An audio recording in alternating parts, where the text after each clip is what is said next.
What's up, everybody? Welcome to the Bronx Pinstripe Show. Some may say the last episode of the Bronx Pinstripe Show. You know what I just thought of, Scott? What? It was around like episode 200 or 300. We were like, we got to change up our intro music.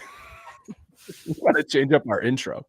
The intro you guys just heard of Scott doing a voiceover to One Way Ticket by Anitech was recorded in February of 2015. Never re-recorded. You asked me to, we talked about re-recording, and I said I would probably do it at one point, probably 18 points. And yeah, it just never happened. Like, you still talk about like finding us on iTunes. Like, that doesn't exist on the back on the back of it. On the like that's not a thing anymore. Yeah, that's funny. And that music, Anitech, I found him on like Facebook way back in the day, and SoundCloud. SoundCloud. You're right. It was on SoundCloud. That's where we initially hosted the show, was on SoundCloud. Like the first probably dozen episodes are on SoundCloud, and I think they did not make the trip over to Libsyn or Art19. I forget where it was. Libsyn. It was more than 12. That's where our dispute. Anyway, the song, yeah, you're right. It wasn't found on SoundCloud, and then I found him on Facebook, and we started talking, and turns out he was like a DJ producer, like one of the most talented artistic people I think I've ever seen or met. Like, the guy has a crazy body of work that's just like, you could just tell creative talent is just oozing from him, and he just puts it out in different ways. I think he's a photographer now, but yeah, he's from Jersey, Yankees fan. It just turned out that way, which was funny, and asked for permission to use that song, and then we used a lot of his stuff for transitions, and all the history stuff was him. So yeah, it was nice. He had like an insanely deep catalog too, of like trip hop.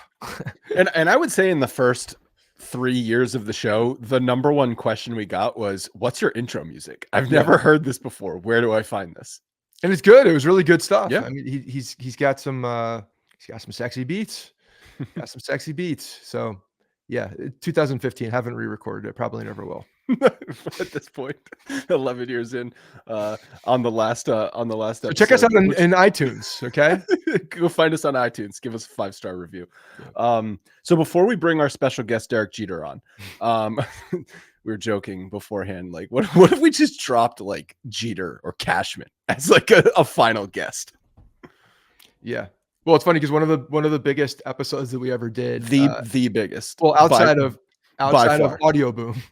Outside of Audio Boom, because the Audio Boom episode when Stanton signed was over 100,000. But that's the Fugazi. Those were that was not real. That wasn't real. When the download and the listen were sketched, and then the industry caught up to the autoplay on a website. The first IAB, to use an industry term, the biggest IAB downloaded show was our Jeter top 5 re-release, not even the original release. We did a top 5 Derek Jeter memories episode. This had to have been, we probably did this for when he was going into the Hall of Fame, which was, what year was that? Don't ask me dates. Google it. Was it 2019? Yeah. 2020?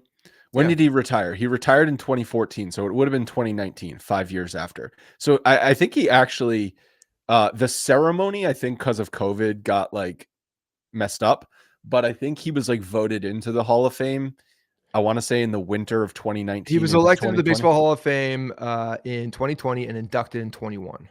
Okay. Is what it was. So we, when he got voted into the Hall of Fame, we did a top 5 Jeter moments episode, and it did well. And we turned that into a video. It did pretty well on YouTube. And then like 2 years later, for whatever reason, we re-released it, probably just as like filler over the holidays or something like that. And it got like 60,000 downloads. And we were trying to figure out like what happened. Why did this get so many downloads? And people found it and listened to it. That was the reason. They were legitimate. And It was one of those episodes where you're scratching your head. It's like, damn, you just really put. I understand now why the Yankees marketing department just keeps rolling back the core four and all these ceremonies, because they make bank whenever you bring up those '90s era, and especially Derek Jeter.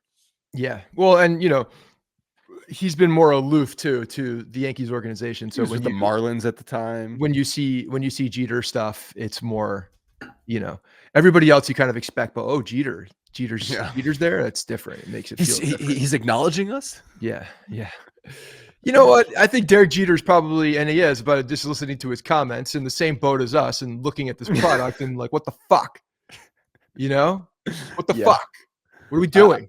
Yep. Definitely. Go ahead. Offer Trent Gisham $22 million in a qualifying offer and just guess that he's not going to take it. Of course he's going to take it.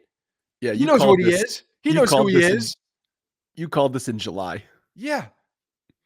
Well, I remember we did something like in the middle of the summer when Grisham was on a tear. And we're like, damn, he's probably going to get 3-4 years in the open market, like 15 million AAV. And then I remember it came up like qualifying offer. You're like, he'll take the qualifying offer and don't offer it. Cause then what? You're stuck with Trent Gisham at $22 million a year. That might hinder you, probably is going to hinder you in re-signing Bellinger or a different outfielder, Kyle Tucker, the best outfielder on the market. And you know what it's definitely going to do? Diminish Jason Dominguez's playing time.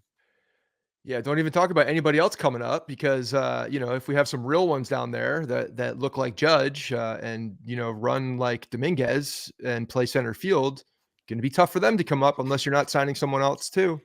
Going to be tough. $22 million. Yeah, it's a lot. So much money for Trent. What kind of a season he's having next year? He's gonna hit.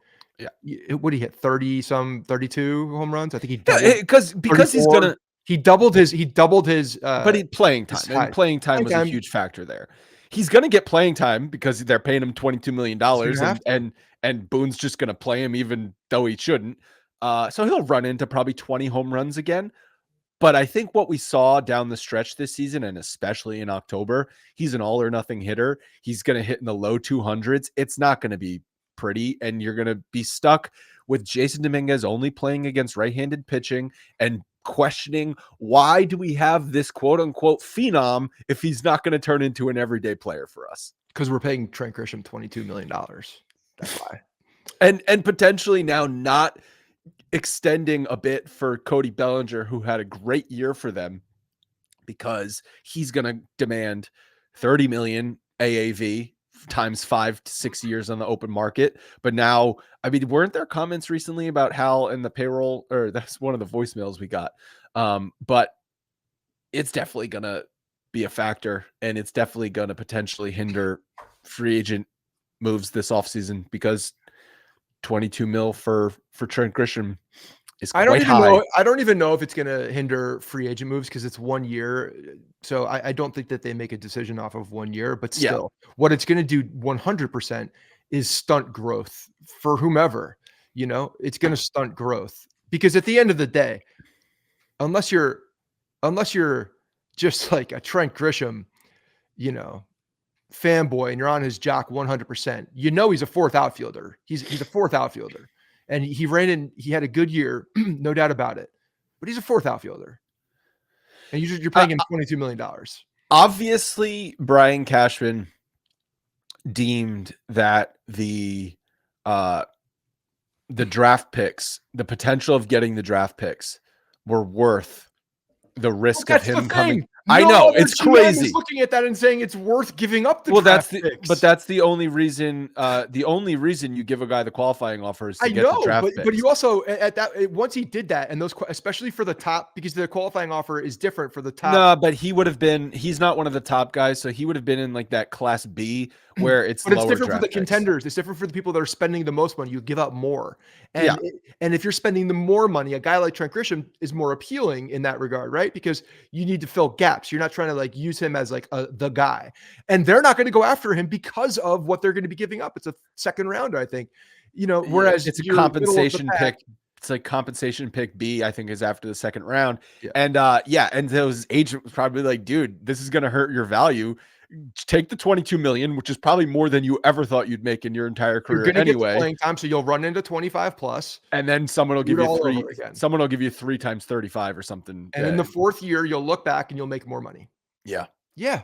And obviously Brian Cashman deemed that the potential of getting that compensation draft pick, which is insane to think about. Like, this is not the NFL where you're getting like a first round draft pick going to make an impact immediately for your team. This is a many years down the road depth piece. Okay. He deemed that to be there are potentially compensation picks who have been turned into very, very, very, very good players. not for the Yankees. I don't remember where I was going with this. The risk of bringing Trent Gisham back for 22 million, they deemed worth it. I know this annoyed you more than more than anyone, but yeah, one of the things that just makes you scratch your head and be like, what are we doing? Yeah, and again, it goes back to the Dominguez I don't know what they do.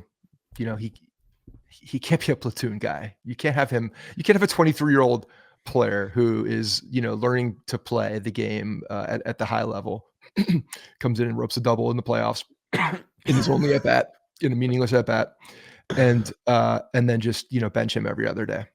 I know it's annoying. It's really just annoying. So we got so many emails and so many voicemails. Thank you guys so much. We are going to read basically every email we got. We're not going to read the entire email because some of them were really long, which I appreciated. I read every word of them. I know you read every word of them. Got us choked up a bit because just hearing from I was reading some of you guys, you know, I've heard some of these stories in the past. We've met a bunch of people at events and such. And, you know, it's one of these, and just for everybody's expectation of the show, definitely going to be going back down memory lane, definitely going to be reading some stuff here. Yeah,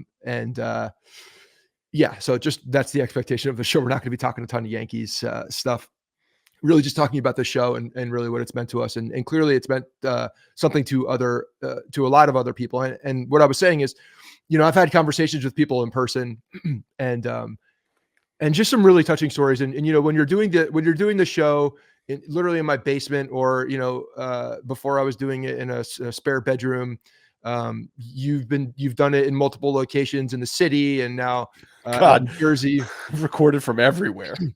You're in a silo a bit, right? You know, for a long time we did this only audio. We only really just started doing video stuff. But for a long time we did audio. And when you're doing an audio podcast and you're talking to one other person, you're kind of talking into an abyss. Like, you're talking to a blank screen. It's kind of weird. And you don't realize that how many people are actually listening to your show. And, you know, at our peak, we were getting, you know, a lot of listeners, you know, on a consistent basis, thousands and thousands and thousands of listeners on a consistent basis. And that shit is weird. Like, straight up, it's weird when you're first starting to do it, because we started this as a hobby. It's always been a hobby. We did it because we wanted to talk about the New York Yankees. And we've always treated this like the premise of the show from the very beginning. I remember what we wrote. We wrote it out.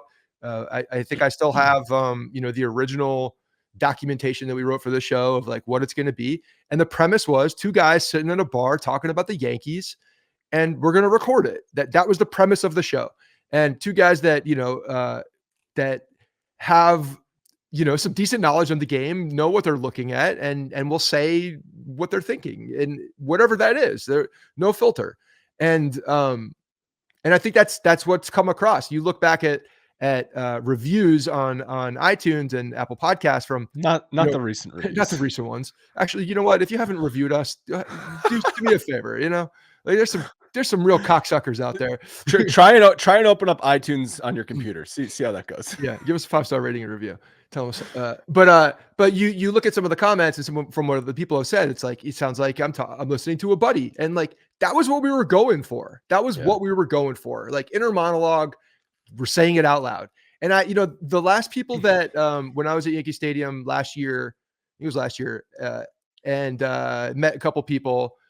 My dad was there. Yeah, your whole family was there. I remember we met the father and the daughter. She had gone to UVA.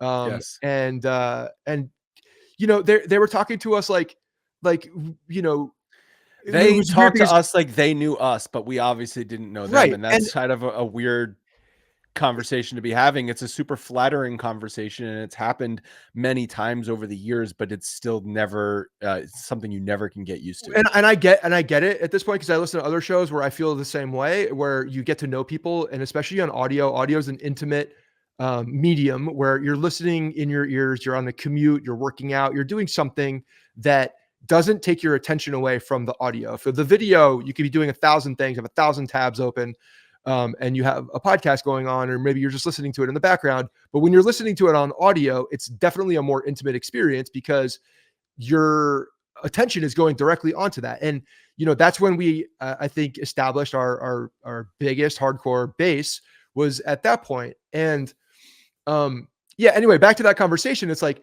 you realize how long we've been doing this as well, because she was in high school. We got a They're couple first of talking about those. it. We got a They- couple of those. yeah, they Yeah. bonded over the Yankees and then used us as kind of like a talking point. And like, I don't know, when you hear stories like that, I get chills talking about this stuff, and it's just cool. It's cool. Neither one of us ever did this for any recognition at all. Like some of that just came very naturally when we were at games or whatnot, and it's just cool.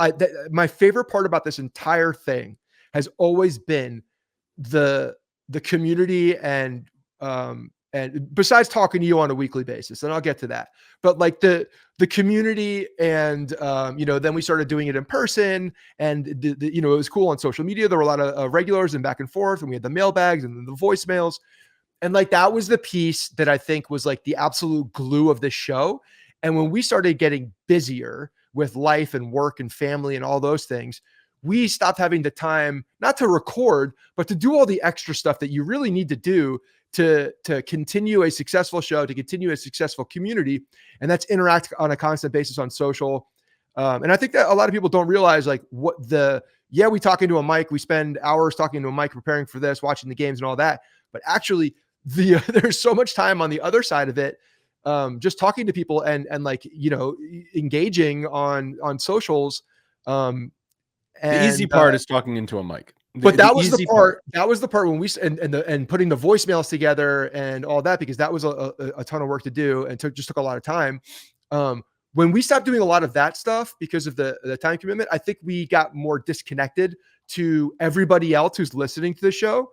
And I think to be honest, like I look back at it now, and like COVID was a big reason for sure. COVID derailed us, no doubt about it, and kind of never got back on track because work started happening. But really, at the end of the day, that connection to the audience, the connection to the community, when we started getting busy, we grew distant from the audience, from the listener, and that's our fault. That came down to us just not being able to, put all those extra hours in and extra time. Not that it was bad; like we enjoyed doing it. It was just didn't have time to do it, and like it doesn't become a priority when you have other things that become a priority, when you have a mortgage and kids and other responsibilities. And it became less of a priority because you had to prioritize the show and getting a good product out and watching the games.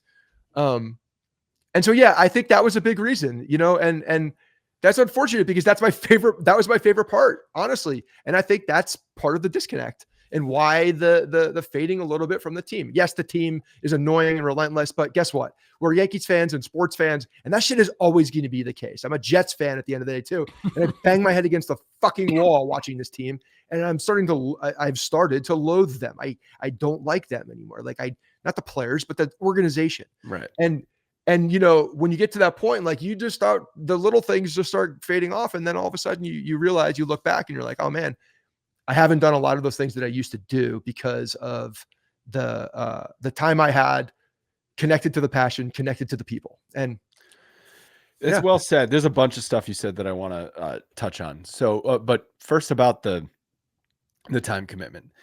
This was never a job for us. It was never a job. Never mind a full-time job. This was never a job for us. Yes, we made some money over the years from the ads that you guys have heard. And also for anyone who ever used a promo code or anything like that, thank you.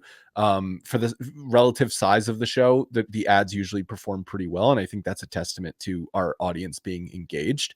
But there were periods where even though it wasn't a job, I and you spent full-time job time on the show.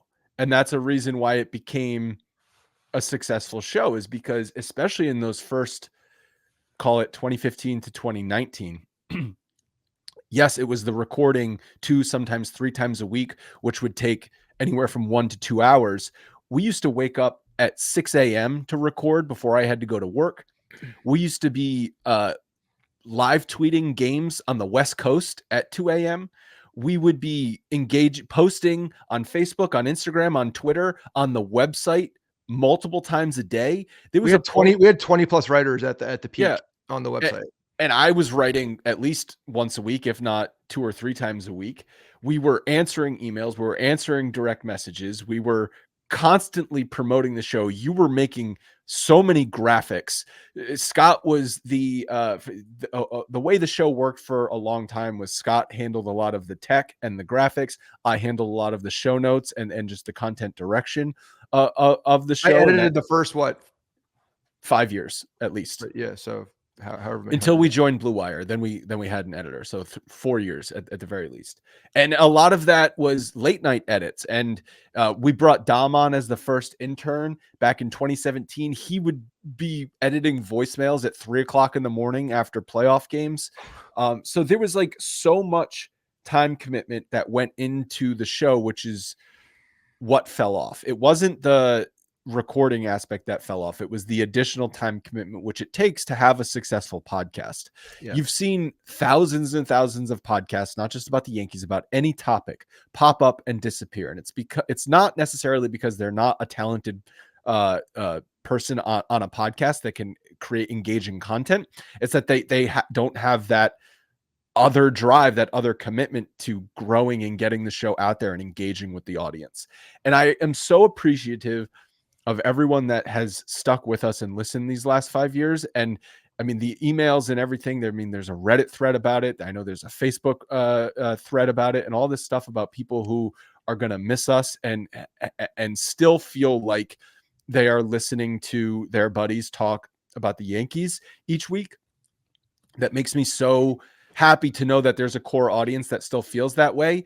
And I kind of have like guilt in my stomach because I don't feel that I put in the effort. I'm not going to speak for you. I don't feel like I put in the effort these last 3 or 4 years in giving that back to the audience. And I don't know that I could have, because in the past 5 years, I've had 2 children. I've had a job that's required much more of my time, a family, just a lot of other things going on that, like, to your point, take priority. And you, throughout the course of this show, I had just met Leanne when we started the show. Like, I think we met in the fall of 2014, and we started this show in February of 2015. So I had just met Leanne. We were dating long distance for the first couple of years. I was living in Boston. She was in New York. I know you and Bevan had been married for a few years, but Kemp was not born at that point. It was 2017 that Kemp was born. And obviously that there was so much that was involved there, and you continued to put effort towards the show, which I don't know that I maybe used it as an escape. I don't know. I don't know that I would have been able to do the same thing if I was going through what you and Bevan were going through at that time. I would have been like, you know what, dude, like, sorry, I got bigger fish to fry here. But that's not the attitude you took. You kept the show. You kept your end of the bargain on the show. And the team was also getting exciting.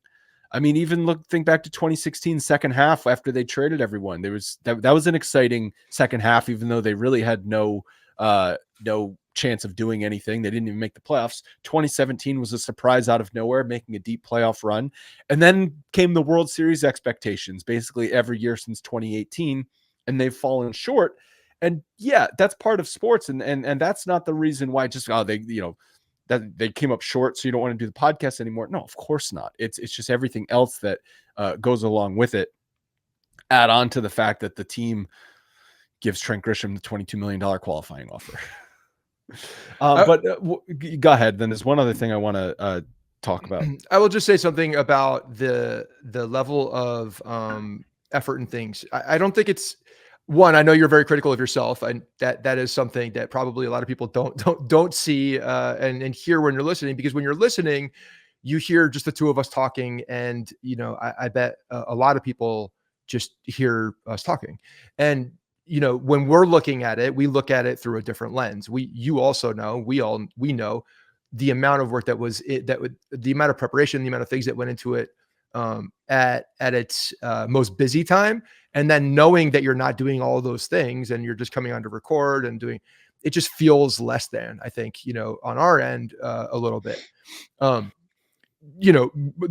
the, you couple that with the monotony of the team and like the same motif that has been over the last 5-6 years, it's a recipe for yes, a little complacency, I guess, in the sense of you're talking about a lot of the same things. Like you really have to dig for new things at certain points. But yeah, go ahead with your one other thing. I don't know that people. So a common thread we got from all the people writing in and calling in was like you said, it's two buddies just having a conversation about the Yankees. I love that. It's like I'm there and I'm one of the guys. People might not realize you and I were not friends when we started the show. Obviously, we liked each other. We knew each other only through Bronx Pinstripes, which you started in 2011, 2012. 10. Okay, 2010 as just a website and sort of like an online community. And I had a Twitter account at the time, which had gained a decent following just from bullshitting about the Yankees online. And you reached out to me and like, hey, dude, funny stuff. Do you want to write on my website? And I was like, okay. And so you and I had known each other just that way. Like we were not, I would not say we were friends. We liked each other from in the limited interactions we had, but that was it. It was like sports online dating at that time. Yeah. That's what Twitter was. I put out cat calls and just like looked for people. We started a podcast, like just thinking we would have good chemistry and it would be a good show, but not knowing. It's that we didn't do any test episodes. There was no like none of that. Like I had done about 40 or 50 episodes of Behind Sports. You did a podcast. I did a podcast that I was interviewing people in sports, and I was doing that I had a small marketing branding company at the time, and it was my way to network with people that I wanted to talk to and meet. So I got sick of interviewing people and asking them the same questions over time, like zero color commentary. It's a very repetitive format. But that along the way, I learned how to do it, learned all the tech and like figured it out as in like this whole time. Like I've never had a design background. I've never had an audio none of this. Like it all just became I just figured it out along the way. Like I learned Photoshop because of Bronx Pinstripes, learned how to podcast because of, Behind Sports and then Bronx Pinstripes, learned how to edit. Look, we just figured that shit out. That's before YouTube was teaching people also. I'm going to blow smoke up your ass for a minute. You're more than anyone probably I've met in my entire life. The ability and the confidence in yourself just to go figure something out and actually figure it out and do it well is unreal. Like seriously, I like anything. You should be like, I've never heard of that before. I'm going to figure it out. And the next day you would have figured it out. It's really like, I don't know that I would have been, I don't have that sort of eye for design like you do. I don't think I would have been able to figure out Photoshop. I mean, I figured out audio editing, but like barely. It wasn't that good, to be honest. Yeah. Barely. Yeah, it's just always been a thing. I've been curious, and then and I like figuring stuff out. I like building things, so it's just part of my nature. And that's frankly like why this podcast worked for so long. You're definitely more organized. I'm more of the abstract, like let's make this sound good, look good, add a few different things in there. And you've definitely kept us grounded and kept us going on a straight path for the entire time. I mean, if you weren't doing this throughout the years, I wouldn't have been as consistent. Like I'm somebody who needs that accountability of like, when I would go to the gym, it was because I had a buddy that I knew he would be there at 6 a.m. And if I didn't go, he would give me shit and I didn't want to hear shit. So I would be there. That was the reason I would go to the gym, not because I wanted to be healthy and side reasons. But if I don't have that accountability of the person It's a little different. I've grown over the years, but at the same time, it's still very much my personality as well, which is interesting moving forward. But the you have been like that rock for the show that the show needed to make sure that we had notes even on days that we didn't want to do it, to make sure that, there was like a formulated plan. And a lot of times I'm just riffing off of what you say. I'm more, we said in the beginning, like, when I was doing Behind Sports, I had to act as the A mic and lead the conversation and do all those. And I didn't like it as much. It felt forced. It felt canned. And I feel like I'm at my best when I'm reacting to something and just kind of shooting from the hip and going back and forth. And you are a good point guard. You are a good, person who is leading the conversation. And that's what we decided. Like, you were going to be the A mic. I was going to be the B mic. And it's worked really well over the years in the way that, we can go back and forth, where you tee something up, I'll have a strong opinion about something and go back, and then it starts a conversation. And then, over the years, as we got our cadence down and got to know each other more, it was an innate ability for us to be able to, like, just go back and forth, whether you started or I started. Not to mention we knew each other's buttons on like, I know exactly what pisses you off, which is fun for me. And I think the audience appreciates that sometimes, because that's what you do with your buddies. Like, you poke and poke and poke and poke, right? Because you know damn well that it's going to get them set off a little bit. And that's fun. It's just because we became buddies. Like, it wasn't at the start. It was, I mean, I haven't gone back and listened to some of those early episodes. I would be afraid to, but I'm sure it sounded a little bit more stiff, just because we didn't know each other as well. And then quickly we got comfortable. And now you're one of my closest friends 11 years later, because of the show. And I forget where I was going with that, but I think we kept each other accountable, because there's plenty of times I didn't want to do it either, but I knew we had to, and I knew that I would be letting you down if we didn't do it. And I think the other piece of the accountability, though, is because when we started this, there were a few other Yankees podcasts, but the biggest one was Mark Feinsand. Thank you, Mark Feinsand, when he was with the Daily News. Daily News. Yep. And but that's not a fan podcast. We looked at that and we're like, that's a mouthpiece talking. Like, no disrespect by any means. I think Feinsand has a lot of good things. He had access, he had all that stuff, but he could say certain things and couldn't say certain things. And I think that's where we came on the scene and were able to, like, talk and have that conversation and be able to do it. And frankly, there weren't very many podcasts. So we saw early success, and by having that early success, which is, I think, another reason why a lot of podcasters stop, is because it's a grind. It's an absolute grind. And when you start seeing small numbers pop up, you're like, what the hell am I doing? We saw early success. We heard from people. So we're like, oh, wow, people are listening. You see the numbers, but then you interact with them as well. And like, oh shit, people are actually listening. And now the accountability gets flipped, because now the audience is keeping you accountable, because you got to do a thing. And now we're like, well, we can't stop now. We got to keep going. And now once a week is not good enough, because people are like, we need more. We got to hear more. I'm like, all right, well, we got to do twice a wey. When we went to twice a week in 2017, I remember the first 2 years, 2015. Good time to do it, right when Kemp was born too. I remember the first 2 years, 2015, 2016, we just did once a week. And also the team made the playoffs in 2015, but that team was not going anywhere. 2016, they didn't make the playoffs. 2017, the team was younger. I mean, Judge was on the team to start, but no one knew who Judge was. Gary Sanchez, Luis Severino, etc. So there was a lot of excitement and buzz around the team, but no one thought they were going to be a playoff team, maybe a fringe playoff team. It started in the second half of 16 when they sold off and all the kids came. No, but my point is, like, even going into 17, people were like, they could be okay, but no one's expecting them to be a great team. And then they became a great team that year.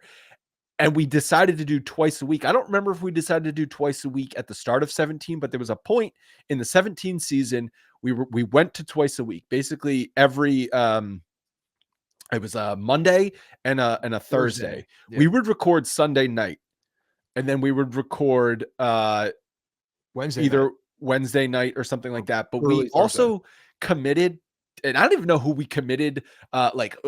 We committed to ourselves. We're going to get a guest on every single Thursday. And do you remember, like, we would just be scrambling to find somebody to come on our podcast? And that was back in the day where you were like, do you want to come on my podcast? And a lot of people were like, what the hell are you talking about? Yeah. Like, because podcasts weren't everywhere. And believe it or not, podcasts were not everywhere in 2017. They were starting to get big. Mhm. And we would just like, we would get beat writers from other markets on down the line. Such shitty quality too. Like no Oh, one had a terrible. microphone. People were talking into their shitty MacBook at the time or laptop that had a horrible microphone.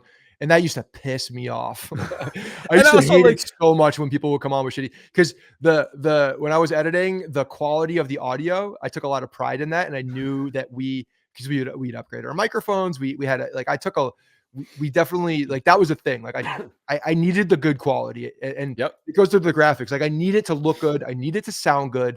I had a really high standard in the way that it was presented and it used to piss me off. And for a while in the beginning, like I was editing way more.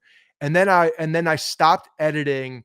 And when I'm saying editing, like I was taking out the breaths. I I was was like, dude, taking you out got to stop doing yeah, that. yeah, I was trying to get it perfect, and like that stopped because it was dumb. And I realized that like people just want the normal conversation. They want the ums because it's natural. That's how you talk. And which hell, that was great because it became a lot easier at that point to do it. But yes, the quality of the sound was something I was very anal retentive about.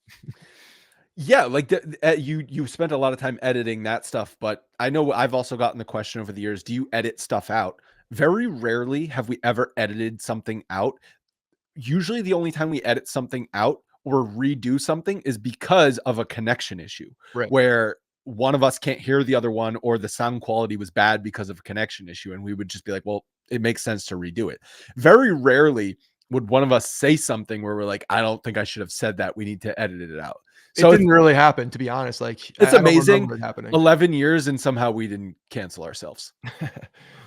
Yeah, I don't know, but eh, I think at some point someone tried to get us canceled for they went on the comments about we said what was it? Oh yeah, the disabled list. And they came at us for saying the word disabled. I'm like, are you kidding me?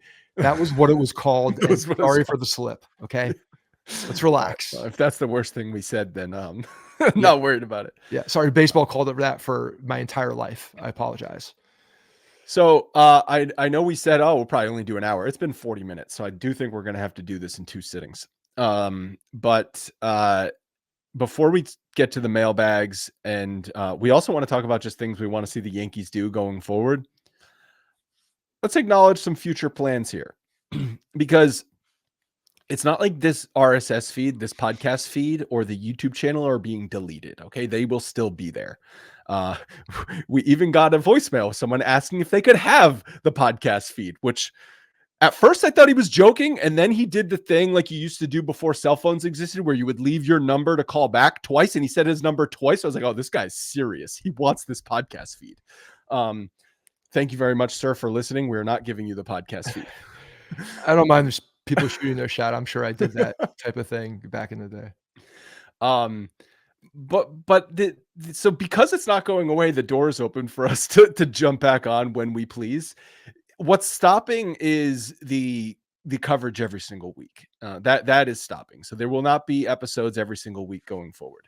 Scott, I won't speak for you, but you might be popping on more than me, at least next year, because I think for me, I know in my gut that right now I am done doing the show every single week.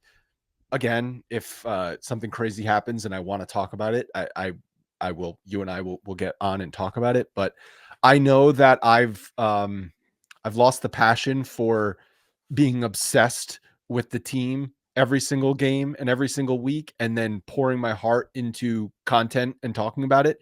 And frankly, I think that because I'm not super passionate about that anymore, the show's not as good. And I think you do have to be obsessed with a topic like this to make a good show. Go listen to whatever you're into on YouTube or on a podcast or if you listen to sports radio, you can tell when the hosts are not actually into the sport.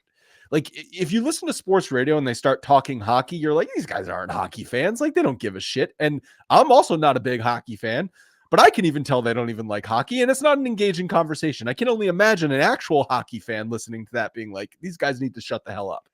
And so because I don't have that passion right now anymore, I might in the future. I don't want to keep doing the show from that standpoint. But I know you feel slightly different. I've had you are definitely more checked out on the team than I am, definitely. And we've talked about this behind the scenes, and so we're talking about it on the show now. I'm still leaving the door open for doing something next year. I don't know what that is or what that looks like. I haven't put a ton of thought into it, but I will say, listening to voicemails from people, reading the messages, understanding what this has been, people saying that they're going to miss the show, miss us talking about it. Frankly, like I miss hearing that stuff. I enjoy that personal connection. I enjoy talking. I will never not enjoy talking about the Yankees. I love talking about the Yankees. I understand that the Yankees are also a bonding agent for people, for friends, for family. And I think that at the end of the day, when you're from the tri-state area, you have a lot of passion. Just I feel like we're a different breed of people, and the family ties to the sport and to the game and to the team. I'm not saying the players, but the team is real, and it's something that I don't know if I can quit. To be honest, like there's a level of addiction here that I will absolutely acknowledge that I have to the Yankees, possibly to talking into this microphone. And the other thing that has changed for me is that now my son Kemp is getting way more into baseball. I coached his travel team this year. Can't believe I'm saying that. He's in travel, 8 years old. We dipped our toe. It wasn't like a crazy travel team. Okay. That whole world is insane. I could do a podcast about that, but, and maybe that'll be part of it, but he knows all the players. He has favorite players. He watches the games. He's been, he's staying up a little later as he's getting older. So he's watching more of the games. And to me, that's rejuvenated a piece of the watching the game for me that's different. And I have a feeling when Harrison gets a little older and he starts picking up on some of the stuff, depending on how distant you've become and how much Boone has made you hate the team from now until then, you will also see this and probably feel it. Depending, you never know. Harrison may not be into it, just as Kemp may stop being into it. Who knows? So, kids change and their interests change. That said, when there's a passionate person in the family, a lot of times it just happens, and that those kids understand that they want to talk with dad and they want to hang out with dad. They're going to watch the Yankee game, and then all of a sudden you're a diehard crazy person screaming at the TV. That's how it happens. And so I am leaving the door open for something. I don't know if it's me coming on and just bullshitting. I don't know if it's YouTube. I feel like YouTube presents a more casual format where you're able to get a lot more interaction with the chat or possibly bringing people on. But whatever it is, whatever it is and how consistent it is, again, like I'm going to do some serious thinking about that over the next couple of months here. I think what it will have to be is interactive, at the end of the day, because of what I said in the beginning of the show. My favorite part is talking with everybody who listens, Yankees fans. And that's what started the show, is talking to a Yankees fan and how you and I, bonded over the team. And let's not hide this or bury this or not acknowledge this. You and I became very close friends because of the Yankees, because of talking about baseball and talking about the Yankees. That bond that you and I have, which is a real bond. And it's funny because I have a buddy, Jim, who's a good friend of mine, that was a few years older in school when I went to ODU, is from, so he lives in Jersey, and he and I text a lot. He listens to the show. And he's like, did you and Andrew have a riff? Like, are you guys not talking? Are you guys fighting? And I was like, no. It's not that at all. So if anybody's thinking that is not anywhere near what this is not Mike and Mike. This is not. I don't think there was a point in the 11 years where we actually had a riff. Like, we would disagree on things as any coworkers disagree and any friends disagree. But like, as far as like a riff, actually did not happen. No, it really didn't. So that is far from it. That said, like, yeah, my passion for this exact team, the players on the team coming up, has it diminished? Am I sick of Boone? Yes, I am. I'm sick of the rhetoric. I'm sick of the the same thing happening again and again. But at the end of the day, I have a very hard time quitting it. I do. I'll acknowledge that. I have I'll a see. and we'll see what happens with We'll see what with happens. you. And we'll see what happens with like what this possibly could become. But yeah, don't delete it. It's not going to be the same. It's not going to be Andrew and me on a weekly basis riffing about the team. But certainly leaving the door open for something in some capacity. And I want to put this out there too, real quick. I haven't told you I'm going to do this, but I just thought of it now.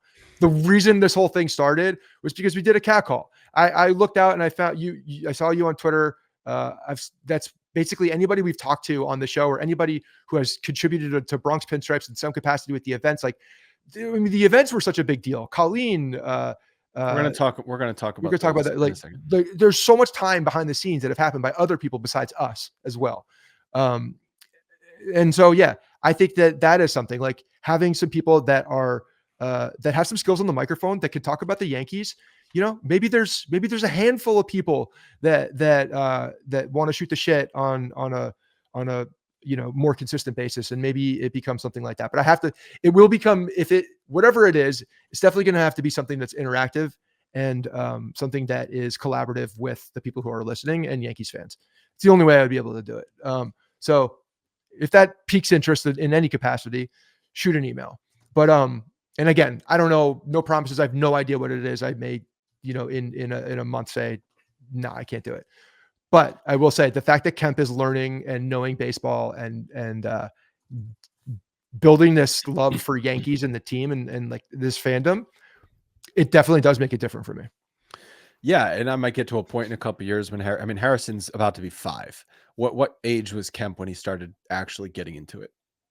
Last year, probably, Like he started 7. knowing the players. Yeah. So I might have a couple years away. Like I would have games on, obviously, and Harrison would be in the room. He had absolutely no interest in watching baseball. He had fun at the game we went to this year when the Yankees hit 9 home runs against Milwaukee. He had fun. He had fun from being there from an atmosphere standpoint, which was really fun. I mean, got to take him to his first game. My dad was there. That was a cool moment. I have a picture of it on my desk of us at the game. That's great. So and so yeah, if he starts to get into it, I could definitely see myself getting that fire lit again. Just to expand a bit more on like how I'm feeling right now about it's about the team. But why then I don't have the passion or the time. It's like right now I'm at the point, Leanne and I are at the point with these kids where they take up all of our time when they're home. And between finishing up work, getting dinner ready for them getting home, getting them bathed, getting them dressed, playing with them, etc., it gets to be between 8 and 9 o'clock by that point. And so I oftentimes during the season, I wouldn't get the game on other than just seeing score updates on my phone. I wouldn't get the game on until 9 o'clock at night. And it's the 6th or 7th inning at that point. And so I just felt disconnected from the entire thing. And then when I would watch, it's more of the same. It's they're playing sloppy baseball. They're not able to beat good teams, or they're beating up on the American League Central. And it's like, well, I've seen this story before. Let's see what happens in the playoffs. And more of the same happened in the playoffs. And it just became, I don't know what the word is. It became frustrating, obviously. But it really is the time commitment that we have not been able to give that I think is the driving factor to why, for me at this point, this is my last year. I want to talk about memories from the 11 years. Seriously, dude, we are going to have to do a separate thing. Yeah, for you're right. All the mailbags. Because I don't want to cut this short. Like, I don't care if this thing is 3.5 hours long. Like, I really don't. I wrote down a bunch of different memories from the years. And after we talk about some memories, maybe in this recording, we'll also talk about what things we want to see the Yankees do. But some things I wrote down, I'm going to fire through them and we can stop at different points. Do you remember singing the Cars for Kids jingle after the 2015 wildcard loss? We recorded live after that loss to Houston 2015, and you sang the Cars for Kids jingle. That was funny. I don't think it was the only time. I grew up with that jingle and it's still there. The guy, they have like kids singing it now, but the one guy that would do the Cars for Kids. Yeah. You, me, a bunch of other people from the website attended the 2017 wildcard game. It was still the best craziest baseball game I've ever attended. The fact that we thought the season was over after the top of the first inning and then the season was back alive after the bottom of the first inning, it was just such a roller coaster. It was 2.5 hours into the game and it was the third inning. David Robertson was literally giving his everything he had, blood, sweat, and tears for the team that night. It was so much fun. And then you and I went back to my apartment on the Upper West Side at 2:00 in the morning and recorded an episode. Okay. I have no memory of going to your apartment and recording, to be honest. Yep. I remember it. You slept on my couch that night. But in general, that wasn't an actual event because it was maybe 10 or 12 of us there. The events were, I still am in disbelief at the events because our first event was in June of 2017 against the Orioles. I still remember being like, dude, no one's going to buy a ticket to this. Like, no one's going to show up. And then you told me like, oh, we sold 100 tickets. And I was like, I don't believe you. Like, I'm going to get to Billy's and there's going to be nobody there, or there's going to be just 2 people and they're going to be. That was the Bronx Brewery event. That was the first one we did. No, it was Billy's. No, I'm sorry. At Billy's, we did it with Bronx Brewery though. Yes, with Bronx Brewery, where they promised like free beer to everyone, and it turns out Billy's was like, nah, we're not doing that. And so like we got like a drink ticket for everybody. So people, thank you to people who weren't like, F you guys, you promised. No, dude, hold on. Because my credit card got rung up. Okay, I forgot. I started buying towers for everybody because I felt guilty. I didn't feel guilty. I was like, I felt the responsibility because we did tell them that. And then I went back to Bronx Brewery. I was like, yo. Yeah. So everybody made good. But yeah, the credit card got rung up hard that night. And a couple people were pissed about the beer situation. 99% of people that were there were not there for the free beer. They were there for the show and the Yankees, and it blew so many expectations. Any expectation that I had, it blew them so far out of the water that I remember driving home the next day still being like, I can't believe that many people showed up. I can't believe like it was such a successful event. Like I was still in disbelief. And it was at that point where I was like, okay, like we were already committed to doing the show, but it became different. It became more real because it was the first actual time we interacted with listeners. So that event that day will always stick out in my head. I think I still have the t-shirt. Well, I had a bunch of those t-shirts, but the original one completely faded. It just looks like a off-white t-shirt at this point, when it was a bright white t-shirt with a design on the front of it at some point, because I've washed it and worn it so many times. Then we did another event later that year. We did events, basically 3 or 4, maybe even 5 events in 2018. 2019, we did an event every single month, and minimum 200 people, 150 people showed up to all of them, but then close to 400 or 500 people showed up. I forget the exact number. 472. Okay. 472 people showed up to the 2019 Game 2 ALDS against the Twins, where the entire section in right field, 205 and 204, 205, or is it 205, 205 and 206? 205, 206 were completely white out, except like a few rows. To this day, the largest group in Yankees postseason history. We smuggled hundreds of towels, rally towels, into it, which I don't ever remember happening at Yankee Stadium before. I was tapping people as mules in Billy's and in the line, and people were like, no problem. It was awesome. I got you. It was awesome. DD's Grand Slam, you get the picture of our sections. I remember I saw I forget who tweeted it, like a writer or like Fox Sports or somebody tweeted a graphic and be like, what is going on there? And then like a bunch of people who were with our group quote tweeting like, that's us. It was so cool. And that was 2019. We did events all throughout the rest of the playoffs. Obviously none as big or as cool as that one. The Yankees were also getting their butts whipped by Houston, so it wasn't as fun. And then COVID. And that shut all the events down. But quickly, just on the website and events, you mentioned Colleen. Colleen basically managed like a lot of the logistics for all of those events. Rich, Colleen became the like mother goose for all of us, and was just like did a tremendous amount of work behind the scenes. And anybody went to an event, they know Colleen. She probably sent you an email. We always would accommodate seats. We would get everybody put together. That was manual. I literally would print out oh my God, I section, remember. and because there was no good way to do And it. then like 5 of us would be transferring tickets the night before, and it was such a slow process back then for some reason. Transferring 400 tickets legitimately. For a long time, it was just me doing it, and I then know. Colleen started doing it, and then you guys were like, "You're insane. Let us help." And I'm like, "I don't even know how to let you help." But it would take hours. It would literally take Yeah. hours to transfer all of those tickets. There was like 6 windows you had to click through. It was a just huge pain in the so ass. slow. It's gotten better. It's still not great, but it's gotten better. But like just like other people who contributed in one way or the other. So we mentioned Colleen. Rich for the longest time was just managing the editorial on the website.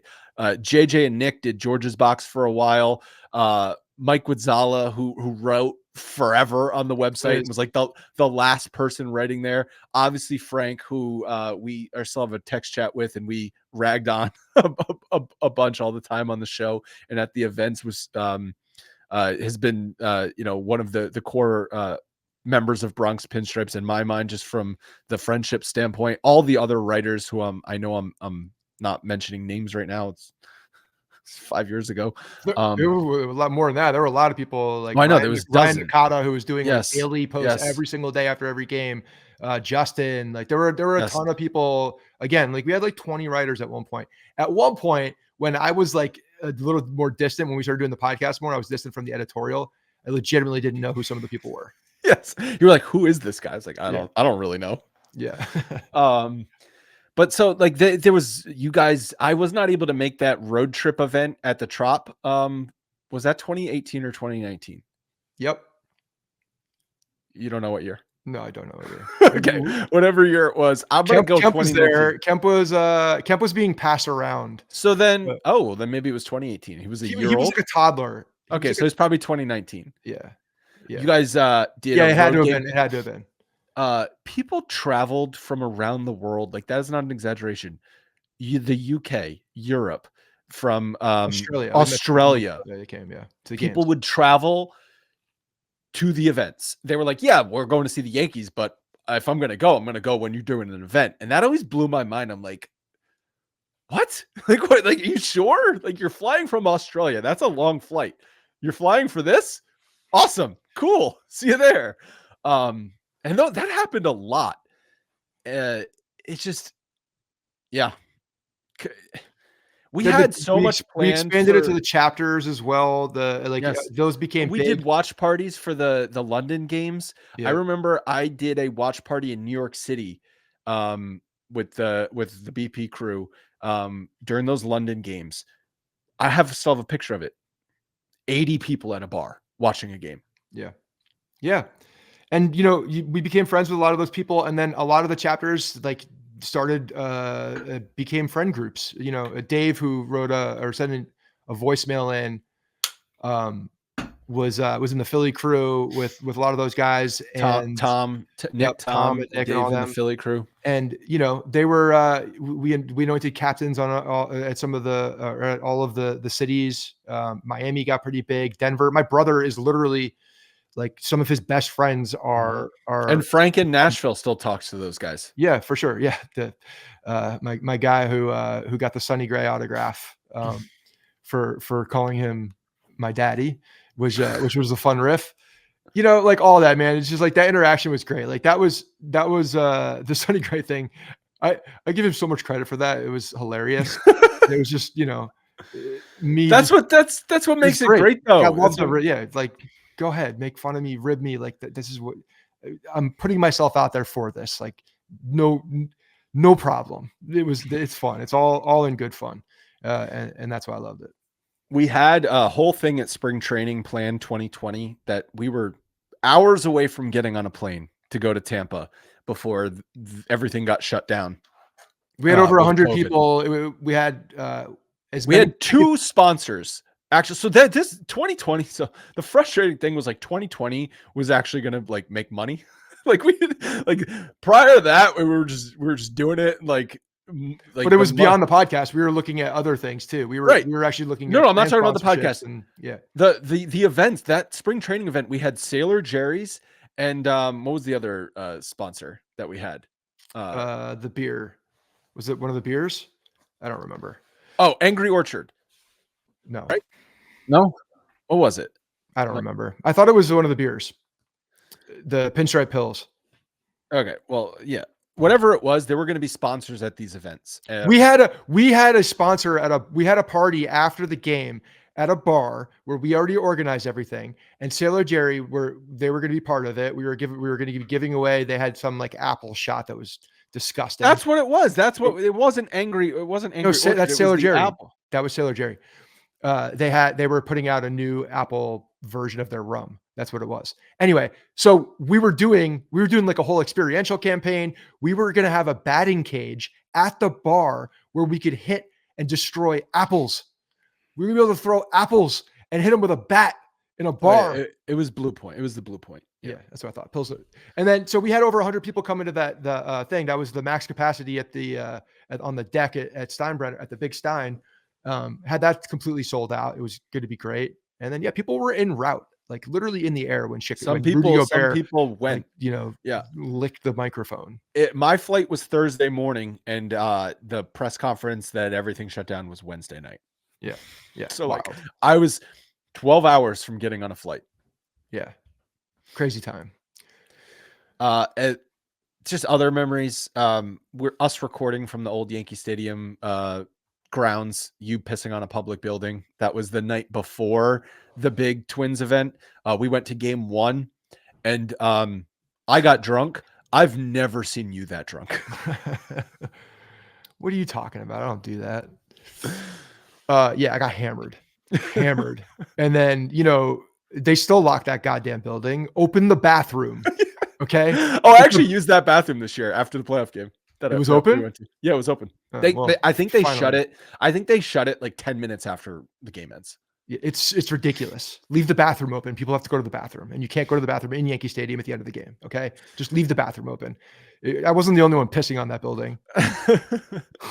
But that was a drop for us for a little while. Yeah, it was. Do you remember? I was really drunk. Do you remember going to the 1996 20-year anniversary? The Steiner Sports, where we met Andy Pettit, Tino Martinez, Cecil Fielder, Doc Gooden, Jim Larritz. Mariano Rivera was there, but he didn't mingle with the crowd. Yeah. And I did little mini interviews, like minute-long interviews with those guys. We were gonna alternate, but then I forget why we didn't. I just said we got to go. We don't have time to alternate. Let's just go, because we had to go fast. We realized we didn't have as big of a window as we thought we had. And that audio has been on the show before. Back in that was a big deal for us, because that was the first time that we actually took advantage of the show in a capacity to do something around the Yankees. And then the Yankees started opening up their doors a little bit more. Like there were some glimpses we got invited. You went to that Winterfest thing? The Winterfest when Clint Frazier again, they were capitalizing on 2016. It was after 2017 though that you went to that, I thought. No, it was Starlin Castro was there. So it was okay. So then that it was after they traded for everybody, because Frazier was there.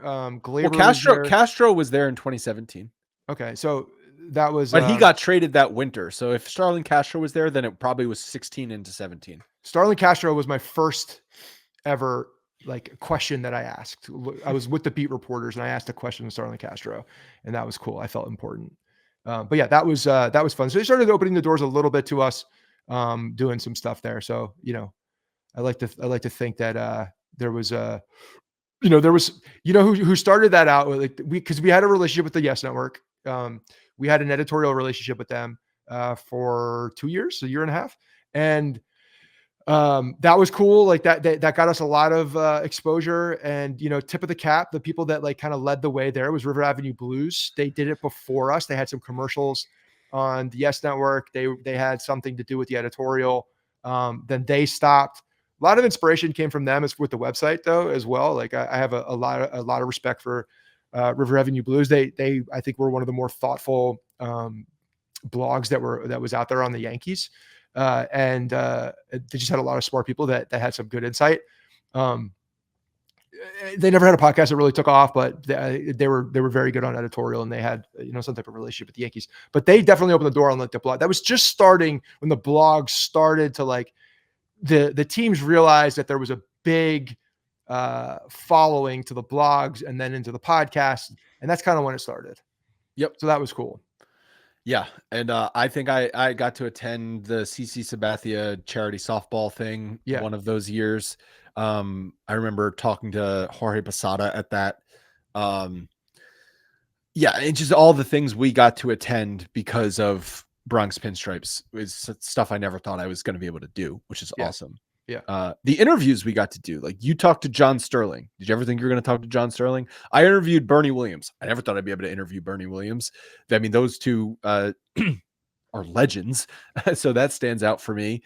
I geeked out over Rob Refsnyder. Rob Refsnyder, I remember you lined him up for the show. I was like, you got to do this one on your own. This is you've earned this. I had a slight obsession with Rob Refsnyder for a while. We had a bunch of like the young guys back in the 2016, 2017 days. Clint Frazier, Clark Schmidt, Blake Rutherford. Blake Rutherford, what a good dude, man. Like some of these guys we would talk to in the background. He made donations to Kemp's heart pages as well, and stayed in touch through that, and actually did some work with a nonprofit that I've done some stuff with called Heartstrong. Ethan Lindbergh Foundation does a lot for heart disease, and he was a good dude. I don't know where he is today. He was still in the he went to the White Sox in that trade. Disappeared. I think he was in AAA, but I think he made a couple more cups of coffee. But yeah, he was a good guy. We had a lot of the minor leaguers on. I'm forgetting some of the names, but I would say upwards of a dozen. Who's the guy that had the catcher who could catch with two hands? Siegler. Yeah, I think he's creating a career right now with the Brewers, or he did. Had him on. Yep. We had some bad interviews. Mm-hmm. We did. I forgot about the Houston reporter. The Houston reporter was number one worst interview I've ever done. Everybody who listens to the show hated him. Hated him with a passion because he was a gigantic asshole. He was a cocksucker. I don't remember his name. I don't care what his name is. He wrote for the Houston Chronicle. That's all I remember. Yeah. What a dick. And he was just so arrogant and so condescending. I remember I asked him a question. I started getting mad during the conversation. I remember actually getting mad. I remember afterwards, you and I were like, should we even put that out? Like, but then we did, and everyone hated him.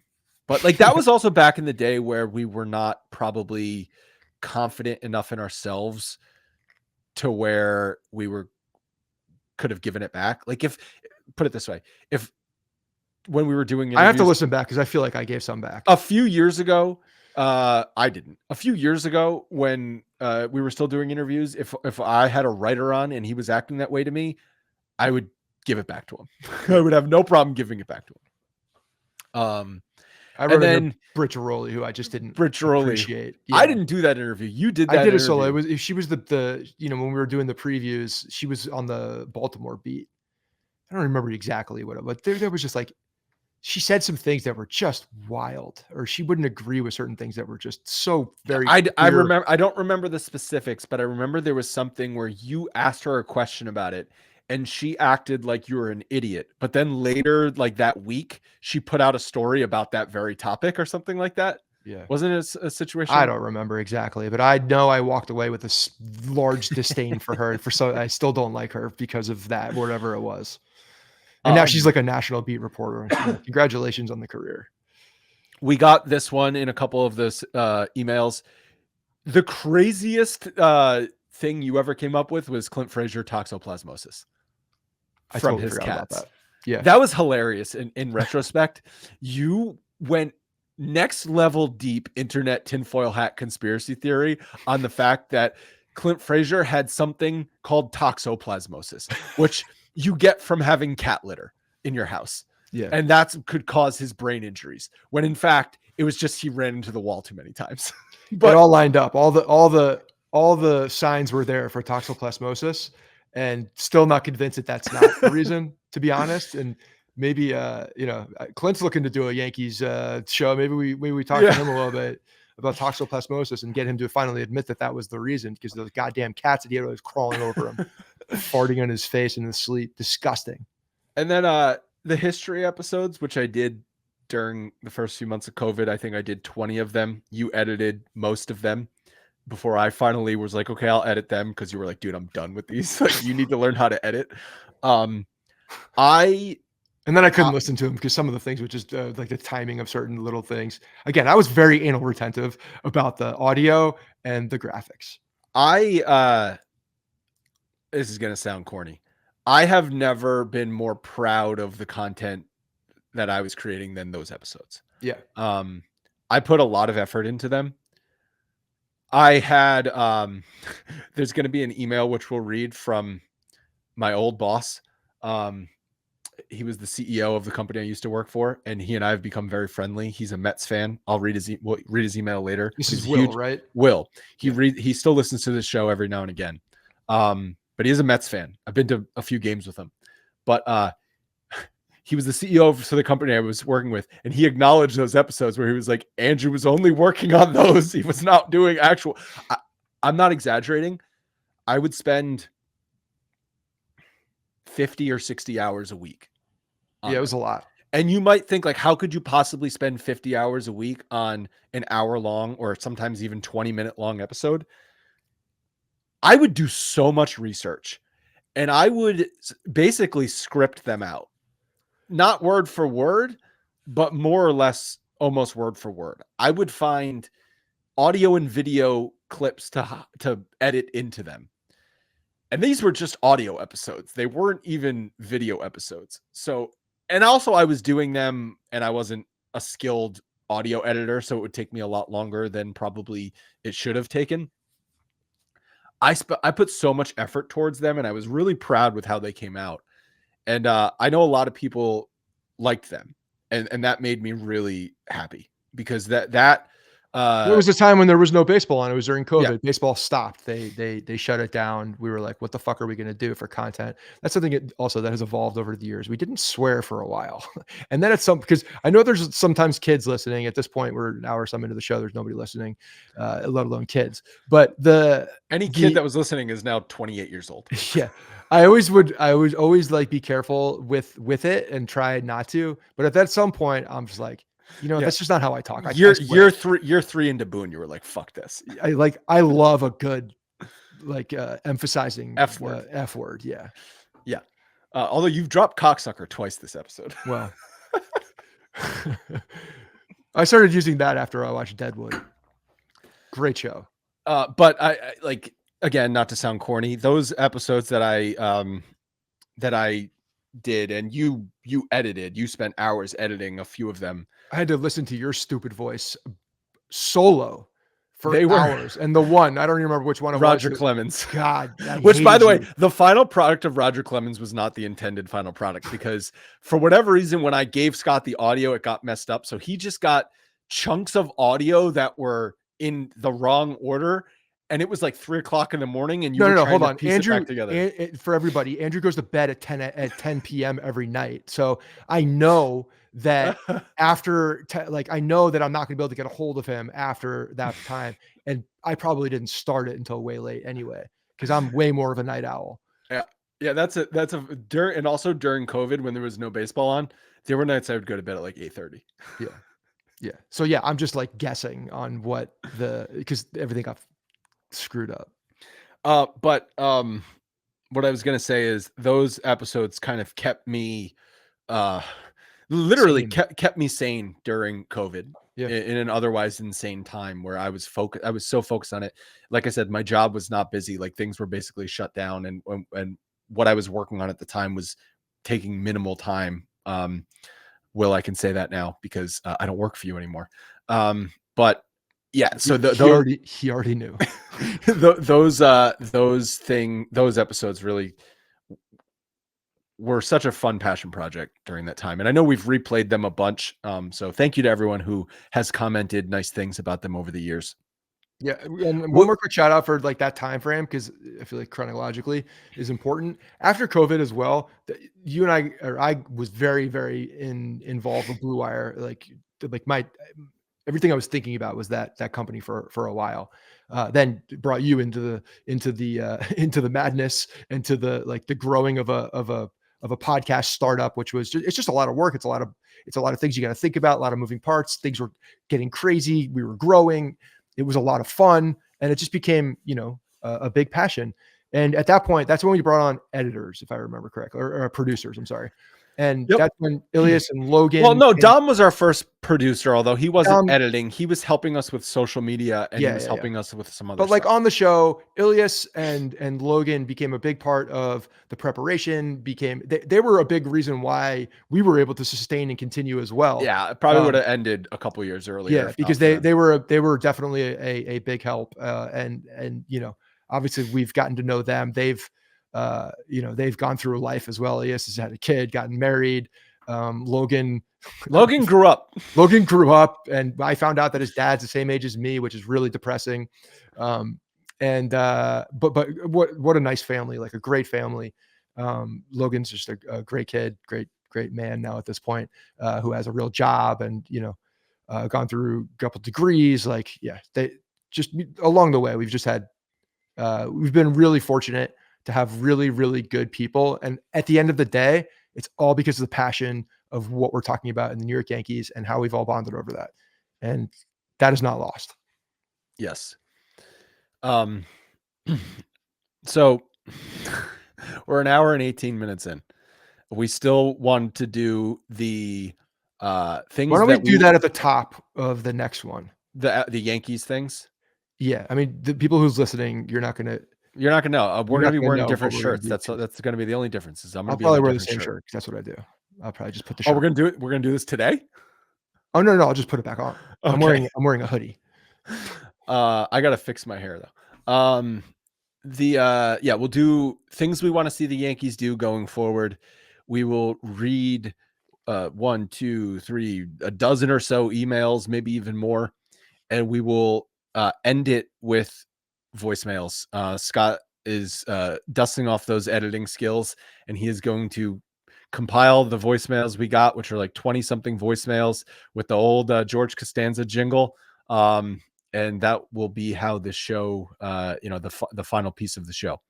So, as Scott said, you won't know the difference. Talk to you in 2 seconds. Well, look at that. I magically changed. Hi, Scott. I didn't. Like I said, I'm true to my word. Stay same clothes. You've been sitting there for the last 24 hours. I've been waiting. Where have you been? Yeah, this is this the first time we've had to record an episode in separate days? Oh yeah, because there's no one, we're not live, and we've been doing it live. And two, it's just, it's been a nice tidy package for reacting to things that we're seeing. So a little different. No emotions, or like, us just talking on. This is like this does happen a lot. I will say this. Over the years, it's happened quite a bit. Oh, well, good. We're gonna do a tight 45-minute show. Hour and a half later, we're still yapping our, just going. It's very difficult for us to talk under an hour. Is what we've. It's funny though, like, because there'll be, when a conversation is going and the time feels like it's just flying by, like that's a good podcast. If you do 45 minutes and it feels like it flew by, or an hour and 45 minutes and it flew like it flew by, that's going to be a good podcast. If you're grinding it out and it's only 30 minutes, you're like, oh, this is not great. Like, let's wrap this shit up. Yeah, we're creating things to talk about at this point. Yeah. That doesn't happen. That's happened a few. That's happened a few times, handful of times. I would say more recently than mostly with guests. Mostly. With guests, I don't know. I tend to be able to go long-winded with them. Sometimes it's different. I've interviewed people, not the people that we've had on multiple times, because like if we've had converse. Right. But I don't know. There's back in the day, I remember some guests. You're just like, I'm a bad guest and they're giving you shitty answers that are short, then yes, or they just seem uninterested. They're just boring. I never understood why someone would agree to come on a podcast and then just be uninterested. Like, just say no. Like, don't do it. Yeah. I don't know. I think that's just sometimes their personality also. And you remember the early days where people thought that they were better than a podcast? Oh And yeah. now podcasts are everywhere. So it's like, yeah. A lot that was a beat reporter thing. A lot of them Beat were like, reporters do thought I they really were, want to do the podcast? yeah. Do you It's like a guys in your fake fucking internet thing. basement? Yeah. Yeah. Well, I'm literally in we're both As am literally in I. our We're basement. back to the basement. Yeah. I'm now in a basement. So we wanted to start this we wanted to do the things we want to see from the Yankees going forward before we get into the mailbags and the voicemails. So I also want to let's talk do that. one more thing too, brief. I don't want to get into the whole thing, but I want to talk This brief is why we go 5 hours about the Hall of Fame. A quick thing about the Hall Hall of of Fame. Fame. You're gonna do this? You're gonna do this? You're gonna drop that ball on me right now? It'll be relatively short. You want to start that first? Yeah, go for it. Cool. So the Veterans Committee is there's a bunch of names on the Veterans Committee ballot now, and they have to get, I think, like 70% for them to stay on the final ballot for the Veterans Committee or whatnot. And a bunch of PED guys are all over this now. Like they're all eligible for this. But it seems like the two and like to be completely transparent, I haven't looked at this in the last 2 weeks, but I was listening to a conversation about it on Sirius XM. And it seems like the last two guys, or the two very, very possible guys, are Dale Murphy and Don Mattingly. And that would be, and I just wanted to mention that because I think the fact that, we've talked about the Hall of Fame in great lengths. And, the Hall of Fame is a very good opportunity for us to get back on this microphone at some point for sure, just to shoot the shit, because we should just come on annually to bitch about the Hall of Fame. We should make it a shit on the Hall of Fame podcast. That would be it's not a bad idea. Kind of a good idea.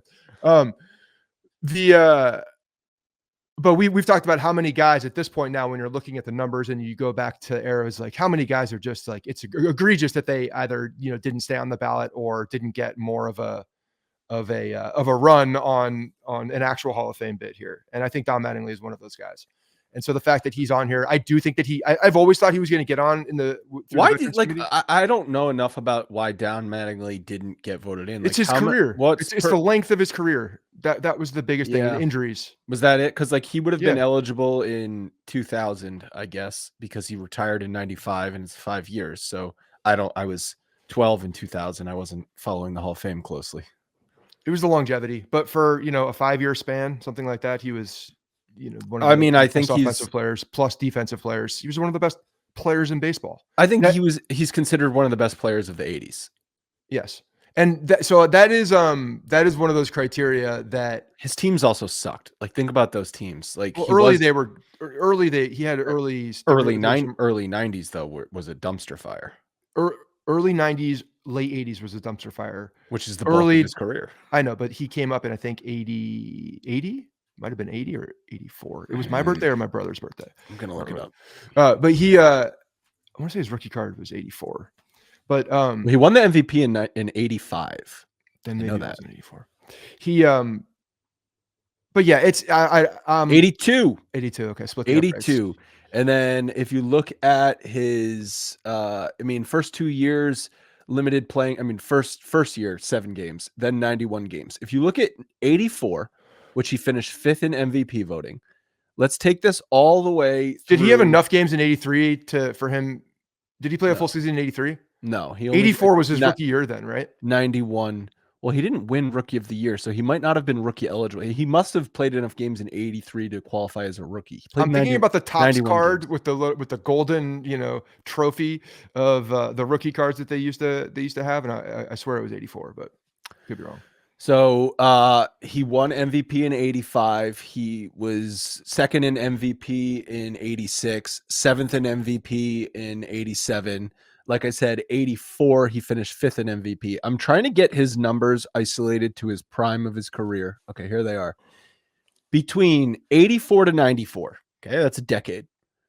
He hit 310 with a 361 on base, a 479 slugging, an 840 OPS, a 131 OPS plus. He won an MVP. He had multiple MVP votes. and he was always considered a Gold Glove. I mean, he won multiple Yeah, Gold but what Gloves were at those first last base. couple of years? I mean, that's the problem is you can't go a decade with him. That's one No, of the I mean, problems. well, in 93 and 94, he got MVP votes. He did. Okay. Then it was a 91, 92 where he was 90, back. 90, he only played 100 games. 91, he was okay. He wasn't great. He was still hurt. 733 OPS. 90 was his worst season. That must have been the biggest injury plagued season. You nailed it. It's definitely the longevity is the reason why. Because he retired at 34. I mean, like His Judge back just gave out. I mean, Judge is 34 right now, isn't he? yeah, that's crazy. Is he 34? No, he's not 34. I think he's 33. He turns 34 next season. Yeah. So, but you look at the 80s for him, and I bet those numbers look a lot different. Yeah. Yeah, it'd be great. I mean, seeing him in the World Series dugout for Toronto this year. I just wanted him to win a championship. Were you rooting for the Blue Jays or the Dodgers? I was rooting for Don Mattingly. Yeah. We can talk about the World Series a bit, I guess. Why? You don't want to? Because it dovetails into what you're about to talk about and what we're about to talk about for what we should do as the Yankees. Spend $1 billion. I think so. Well, not just that. I mean, get a player that can pitch and hit on MVP levels. Yeah, I mean, that'd be nice. Also, look at what Vlad did. I mean, he was at the center of literally seemingly every rally the Blue Jays had. Vlad was at the center, either starting it in the middle of it, finishing it, diving. He made some nice plays at first base. He was going first to third. He was diving. He was energetic. Like, I was very impressed with Vlad this postseason. 100%. He was great. He really was. Right after getting that big contract too. I mean, the guy said he wanted the contract. He wanted to stay there. They gave it to him. He stayed, delivered in a big way. Trimmed up, got in shape. Even more so, like he just looked like he was a man on a mission. I thought the Blue Jays overall outplayed the Dodgers in the World Series. And I thought after that 18-inning loss was that game 3, they're going to crumble. I'm like, how do you come back from that? Right. And they came back from it and they nearly won. They were outs away from winning the World Series in game 6 or 7. But I saw in the Dodgers what we used to see in the Yankees during their dynastic run. It's that if the other team gives you a centimeter of chance, you take it. And you cannot make mistakes against the Dodgers, just like you couldn't make mistakes against the Yankees. And couple that with, if breaks don't go your way, I know everyone's talking about that ball that got stuck under the wall. I don't know that changes the outcome because that's 1 run and there's still 1 run down, but maybe it changes the outcome. But Dodgers got a break there. Toronto couldn't get a hit with guys on second and third, and then dumbass gets doubled off of second base on a looping line drive to left field. It's like you can't not get breaks and make mistakes and expect to beat the Dodgers. Not going to happen. Even though I thought the Dodgers got outplayed collectively in those 7 games. I don't remember what his name is. He's the guy in the booth who does the play-by-play. I know he's with Smoltz, but I forget his name. Anyway, he had a great line at the end. He's like, to beat the champ, you got to knock him out. Yep. And that's exactly it. You got for the Dodgers, you got to knock them out. You got to put them down. You can't leave any breadcrumbs. You can't leave any windows open for them because they will take that opportunity. And guys like Freddie Freeman just, hit. When I look at Freddie Freeman, I'm still amazed like how good he is because he doesn't look like an athlete. He looks like a crotchety old man, kind of the way he moves and walks. He's got an awkward batting stance. It's fascinating to me how he is as athletic as he is because it just doesn't look like he should be athletic, honestly. And he is. And then 17 innings, he's hitting a home run. I'm like, that guy had to have been tired, really tired. And like his joints look like they hurt. But did you wish for the extra inning rule then? No, I went to sleep. I'm sure if we were watching that game, I'm sure if the Yankees were in that game, we would have been rooting for the ghost runner in that situation because all it was people trying to hit home runs. That's the problem though, but that's the problem with baseball. That's not the problem with that's not the fundamental issue with the extra innings. It's the fundamental issue in the way that they approach the extra innings. Right. That's the problem. How about we just adjust, you know? So one And of by the the way, hold on. The other thing too, not kind of related, but Cleveland, what's his name? The manager wins manager of the year again, second year in a row. Egregious. Egregious. he should only win it once. How does he win in the AL Central? How does he win it twice in a row? Okay. John Schneider just took his team from last place to the World Series, you know, and Stephen Voigt. yeah, Voigt. Voigt. John Voigt. Voigt. John Voigt. I got John Voight's Driving pencil. around in John Voight's car. Yeah, it was, I don't know. I think that's egregious. Plus, you had a guy, you know, betting. Like, how good of a manager were you? Right. You had two guys betting. Yeah. How about you understand what's happening? Your team was throwing games. Well, how are you Yeah. manager of the year? Right. That's a good point. Yeah. So some things that I want to see the Yankees do going forward. Like, I'm not going to get into sign this guy, trade this guy, because at the end of the day, get more good players, I think, is implied. They just screwed it all up with Grisham anyway. So Yeah. But I guess I'll start just dovetailing from the World Series. Find players that know how to play baseball or teach the current guys how to play baseball. Because I think that was a key difference in the World Series. The Dodgers have players that in moments make plays, whether it's making a catch in the outfield, turning a double play, making good base running decisions, whatever it might be. The Dodgers know how to play baseball. And I think you saw a little bit in the Blue Jays. They don't know how to play baseball. IKF got a lot of flack for not having a good secondary lead. Was that game 7 where he didn't have a good secondary lead, where he pinch runs in the ninth inning? And then he just goes station to station. Like, you're the pinch runner and you're going station to station, and then you can't score on a bang bang play at the plate. And so it's just little things. You got to know how to play baseball. And I still don't think the Yankees know how to play baseball. And it's little things like that that magnify in the postseason and cause you to lose games and lose series. there's an art form to being able to identify a winning player and bringing a guy on that, I mean, like a great example, Kike Hernandez didn't do jack shit in the regular season. You know, he's halfway a contributor. But when the lights are on and when the pressure is mounted, like he'll chew your arm off to get on base. You know, you get guys like that who just will grind and just figure it out and make the play because they have their heartbeat is just it's slow. You know, the moment's not big. They want that moment. Those are the guys, and the Yankees don't have a way to identify those people, really. Because you can't identify that in analytics. You really can't. You cannot identify a winning player in analytics. You have to watch the game and you have to see how they perform and the decisions they make in key situations. And if you're booting the ball around in key situations or having base running lapses in key situations, you're not a winning player because the moment is too fast, too big for you. Yeah. Yeah. So I'll dovetail off of that. I just said dovetail twice in a row. It's weird. But the lack of reliance on analytics is a big piece for me. I mean, it's a fundamental philosophy that would have to change within the Yankees organization. More baseball guys, less analytics guys. I'm not saying don't use analytics because I think analytics have a place. They're important. You should have them and you should use them, but they should not be the end all be all. There should not be nerds making decisions.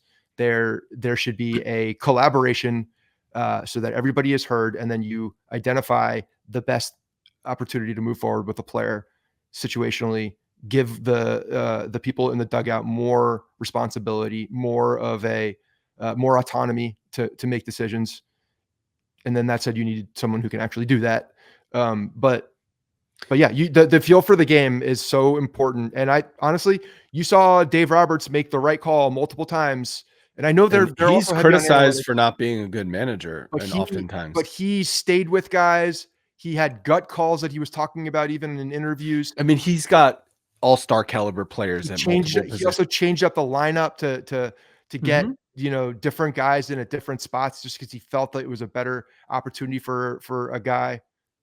Yeah, you got to be able to do that. You got to be able to risk enough going off of what you see and to have conviction in a decision and then pull the trigger on that. Do you think Boone would have brought Glasnow in Game 6, even though Glasnow was supposed to be the Game 6 pitcher? No, I mean, the Game 7 not. pitcher? 100% not. He would have said he's unavailable. He's not even warming up in the bullpen. But Right. but Roberts and the Dodgers, because literally there was no tomorrow, made that decision. And those are Yamamoto doesn't come in the game on the Yankees. Yamamoto, yeah. What'd you call Yamamoto, him? sorry. Yamamoto. That's from Die Hard. He was unbelievable. Yamamoto. Yeah, unbelievable. Yeah. Talk about ice in the veins. Did you see? I saw an Instagram video of, I don't even know how I saw this. Have you seen his training regimens? No. He is like the most flexible person I've ever seen. He really focuses on like calisthenics and stretching and body weight exercises and contorting his body and stuff like that. Like, look That's it more up, important for baseball than anything. especially for a pitcher. Yeah. Like, just, He also he's gotten hurt. he has, but like he's able to pitch 3 times in 8 days or whatever and come back on no rest and be able to still get outs. I mean, listen, it's the game 7 of the World Series, so everyone's available, but I don't know, it's just interesting guy, really impressed by his performance. Yeah. I mean, we saw the difference in Stanton when he stopped picking up the weights and started stretching a little bit, doing a little bit of Pilates. There was a difference. You got to be, you got to be nimble. There's a lot of movement, a lot of wet swings happening in a 6-month.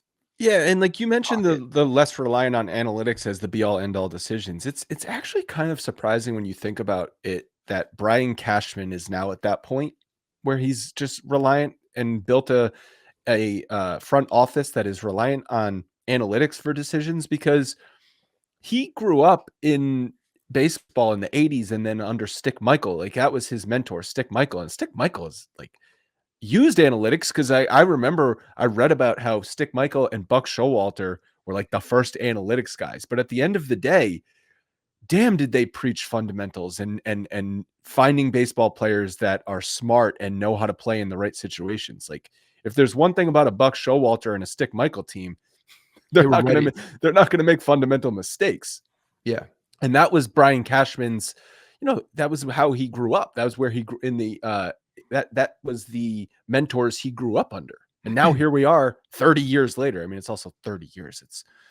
That's the thing. It's like evolved, but Brian Cashman's smarter than everybody. So he's got to make sure that it's his own formula and it's his own way. And I know you've said this, and I'm just listening to him talk the other day too. It sounded like an audio rip from him last year, in the way that he was talking about the team and how they got to the right point, and really talented. You guys had talent. They were talent. Okay, they all have talent. Everybody has talent in the major leagues. Like, yeah, cool. Are we praising them on their talent? That's just like what they have. How did they use their talent? How is their talent, placed in situations? But yeah, it sounded like, a guy that, again, like, back to one of the next points here, and I know it's on the list that you had. I'm just going to say it too. And to me, this is the largest one, is accountability. Accountability from the top all the way down. And the problem is, it starts with Hal Steinbrenner forcing that accountability. And if you don't have it from him, there is no trickle down effect. And so you can't have accountability when the highest position on the team, the highest ranking official, doesn't have accountability for the guy underneath him who's running the show. Mm-hmm. And so when that doesn't exist, and you have someone in here, I know one of the mailbags was like, all right, 30 years of Brian Cashman, I think that's enough. Yeah, it is. Good run, man. Like, like 30 years. It's insane. Maybe we just change it. Maybe we but I'm not a proponent of change for change's sake. That's not what we're asking for. Well, but at this point we are. What do you mean? Yes. It's not. No, that's not change for change's sake. This is change because we are at a point now where we know this is not working. That's my point. Like, but if they don't believe that, and it's just change for change's sake, then okay, change fine. for change's sake. Well, that's the accountability thing. I'm not talking about the way we feel or the way other fans feel. I'm talking about the way Hal Steinbrenner feels. He doesn't feel that way. He doesn't feel. I think he's a humanoid. I don't think he has feelings. I think that Hal Steinbrenner, as far as the accountability goes, he doesn't feel he needs to take any, because he's happy with the situation. The Yankees are, and I think always will be, a competitive team. They're never going to put a last place team on the field under Hal Steinbrenner. And I guess for that, he deserves credit because you can point to many other organizations. Let's look at the Red Sox under John Henry. They have put last place teams on the field in recent years. They've won more World Series than the Yankees, so they've had higher highs, but they've had much lower They also lows stopped than the spending money Yankees. for a little while too. I know that. But my point is, like, Hal deserves credit for not doing that, because I think that would be unacceptable if they ever stop spending money entirely and put a last place team on the field. Like, hell no, you cannot do that. I guess that's what I don't understand at the end of the day is if you're going to spend the money, don't you want the team to perform? That's my point. It's like, that's what I think there's that the disconnect that I don't understand. he wants the team to perform, but he, to a level of competitiveness. They want to get in the playoffs. They want to have home playoff dates. They want to make sure September games on Yes are being watched and all of that crap, instead of, I just want to win the World Series, which, guess what? Those other things happen if your goal is to win the World Series. And it's not just about spending money. We're not just talking about spending money, because on the surface of it, they spend money. I think the ways they spend money are wrong. I mean, look at the roster construction. Well, did we added up? Was it like $80 million of just non-roster guys being paid? How is that not a sit down with Brian Cashman? Hal being like, I'm paying for DJ LeMahieu, Aaron Hicks, Marcus Stroman, Anthony Rizzo, and then there was one other guy. I'm drawing a blank on his name. None of those guys are in Major League Baseball, and I'm paying them millions of dollars. How does that happen, Brian? Like, how does that conversation, maybe that conversation has happened, but how is there not ramifications for that? And then spending $22 million on a player like Trent Gisham, who popped one year and now is just like a massive speed bump on development for anybody It's else. just a to clog. lower the It's just a payroll rut. also because you have them under control. How about that? Yeah. Maybe think about that, dumbass. Like, that's the thing. You could shave off $100 million on this. You have some better baseball guys and put up a very much comparable team, probably more enjoyable to watch. I could have saved you $21 million this year, Hal. Just don't give Trent the qualifying offer and start Jason Dominguez every day. Develop your player. Yeah. Probably get a similar outcome, if not better. And, something to build upon. Much cheaper. And the accountability goes from those things we just talked about at the top, and it trickles all the way down: general manager, front office, coaching staff, manager, players. And I use this example a lot, but that situation with Jazz over the summer, he tries to advance to second base on a pop-up to second base, and afterwards says, I'd do it again. And afterwards, Aaron Boone says he's just a player trying to make a play. No, I'm sorry. That is a dumb decision. You need to have accountability for that. You need to say that can't happen. I can't make that decision. Aaron Boone needs to say, Jazz, that cannot happen. You can't run into an out that obvious. Change needs to happen. Yeah. Yeah. And 100%. I think it's about establishing a different culture. This is a big thing for me. A culture that doesn't act like they're the greatest team on baseball turf, even though they've never won anything. A team that doesn't make excuses. One that plays with a brain and heads up in big spots, plays with balls. A team that has common sense department. Like, that is the culture I want to root for. And I feel that this current Yankees culture has none of that. Yeah, agreed. I think that starts with accountability. If you have accountability, that culture can develop. But if you have no accountability, that culture cannot develop. And as far as change goes, I think they need to clear out the coaching staff top to bottom. Yeah. Every single coach and coach on the staff needs to be gone. Obviously, Aaron Boone included. And I know we talked about, if Boone's fired, who do you want to manage? Maybe they bring in someone else from within the organization. No, I want fresh blood. I want fresh perspective. I want guys showing up to spring training next year on edge because they've got to impress a new coaching staff and a new manager. I want no familiarity. I want every player to walk in there with their buttholes puckered, being like, I better be on point this year. That's what I want. Yeah. We've talked about that for 5 years. For 5 years, that's the change. That's the change that has been needed. That's the change that they could have, capitalized on 5 more years of Aaron Judge's career. And now he's approaching 34 years old. At some point, we're going to see a cascade. Unfortunately, at some point he's not going to be the MVP every year, and yeah. that's probably happening within the next couple of years, where he's not an MVP caliber player because of age. Stop gaslighting the fan base. Volpe's not elite. Stop saying he's elite. Just don't do that anymore, please, because it's offensive. Yeah, rooted in accountability. Again, and we talked about this already, but Hal, you don't need to put financial restraints on yourself. Guess what? The luxury tax is a guideline. It's not a hard salary cap. I know you probably want a hard salary cap. I know there's probably going to be a lockout next year because of a hard salary cap. But right now, you don't need to have financial restraints. You just need to pay a little extra in tax, because we can all see your profits, like the revenue disparity. You're still among the top. Okay, you're making a boatload of money. Look at what the Dodgers just keep spending. They keep winning. They spent $700 million on Shohei Ohtani, and there was a report during the World Series that they've already made that $700 million back and then some.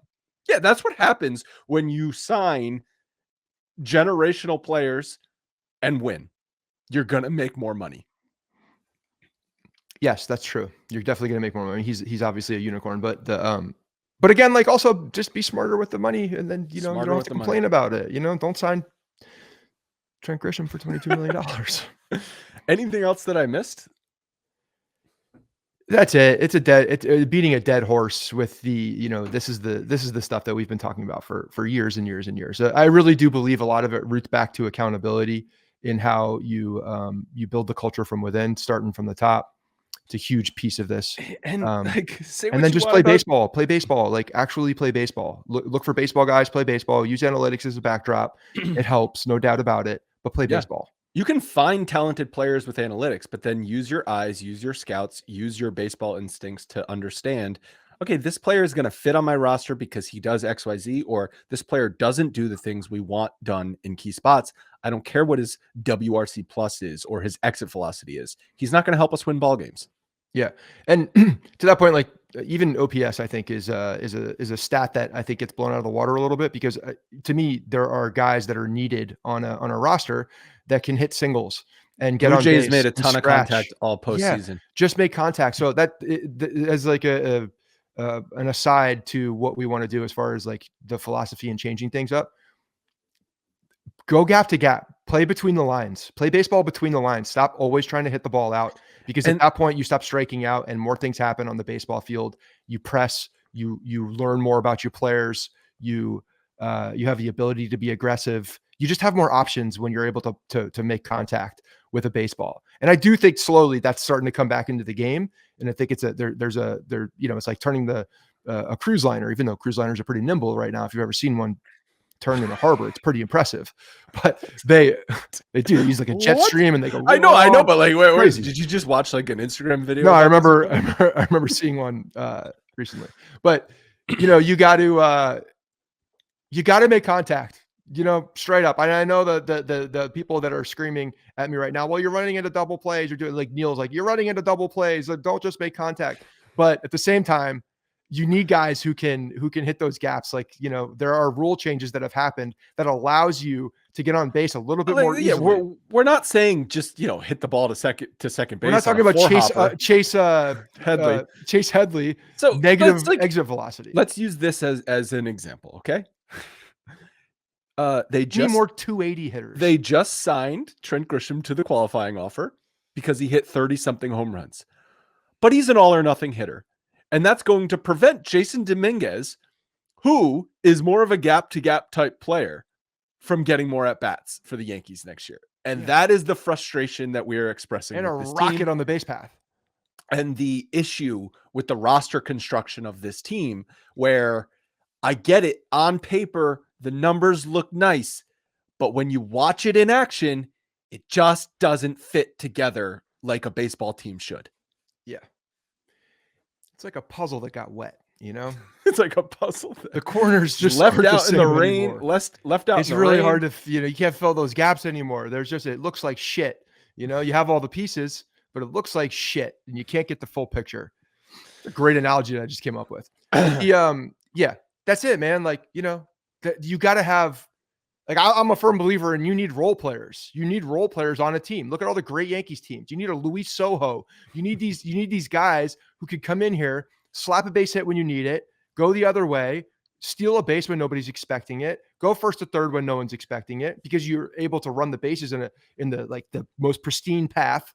It's hard though to just say, oh, like, yeah, the 90s Yankees had role players just like the current Dodgers okay, let me have take role that back. players. All winning teams have role players. But, like also the Yankees had, top elite players who showed up in big moments, and so did the Dodgers. And I don't think the Yankees have that on their roster right now.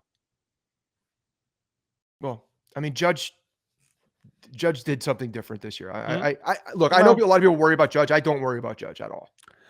Yeah, I mean, had a bad postseason. he's for the most part, he's there. Like no, Judge. Like it's hard to get on Judge for the postseason he had because the numbers look good and he had that big home run, but he also had what I think was the turning point of the ALDS, and it was a strikeout. Okay, well, I mean, okay, well, he gets a hit there or a sac fly, maybe they win the series. But that's not the reason they win or lose. It's not that one hit. It's not that's not the reason why this team fails. No, not the reason. Anyway, I want to do mailbags. We got so many. Thank you guys so much. Just awesome reading all of them. We're going to go through them. If we don't read every word of what you wrote on air, just know it's because we're going through a lot of them, but I've read every single word off air. And for the record here, I want to talk about this because a little bit of the session here. I don't like talking nicely about myself. Usually, I'm kind of a masochist in that way. Kind of you are too. But this is different. Okay, you guys took the time to write us. We've been in a long relationship here. All of us together, and so. Again, this is a long episode, whether you're here or not. The people that want to be here are here, and we're not doing this for the casual fan, obviously.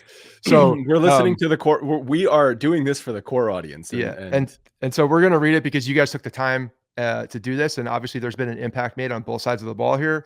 And so we're going to take some time and read you with the baseball analogy.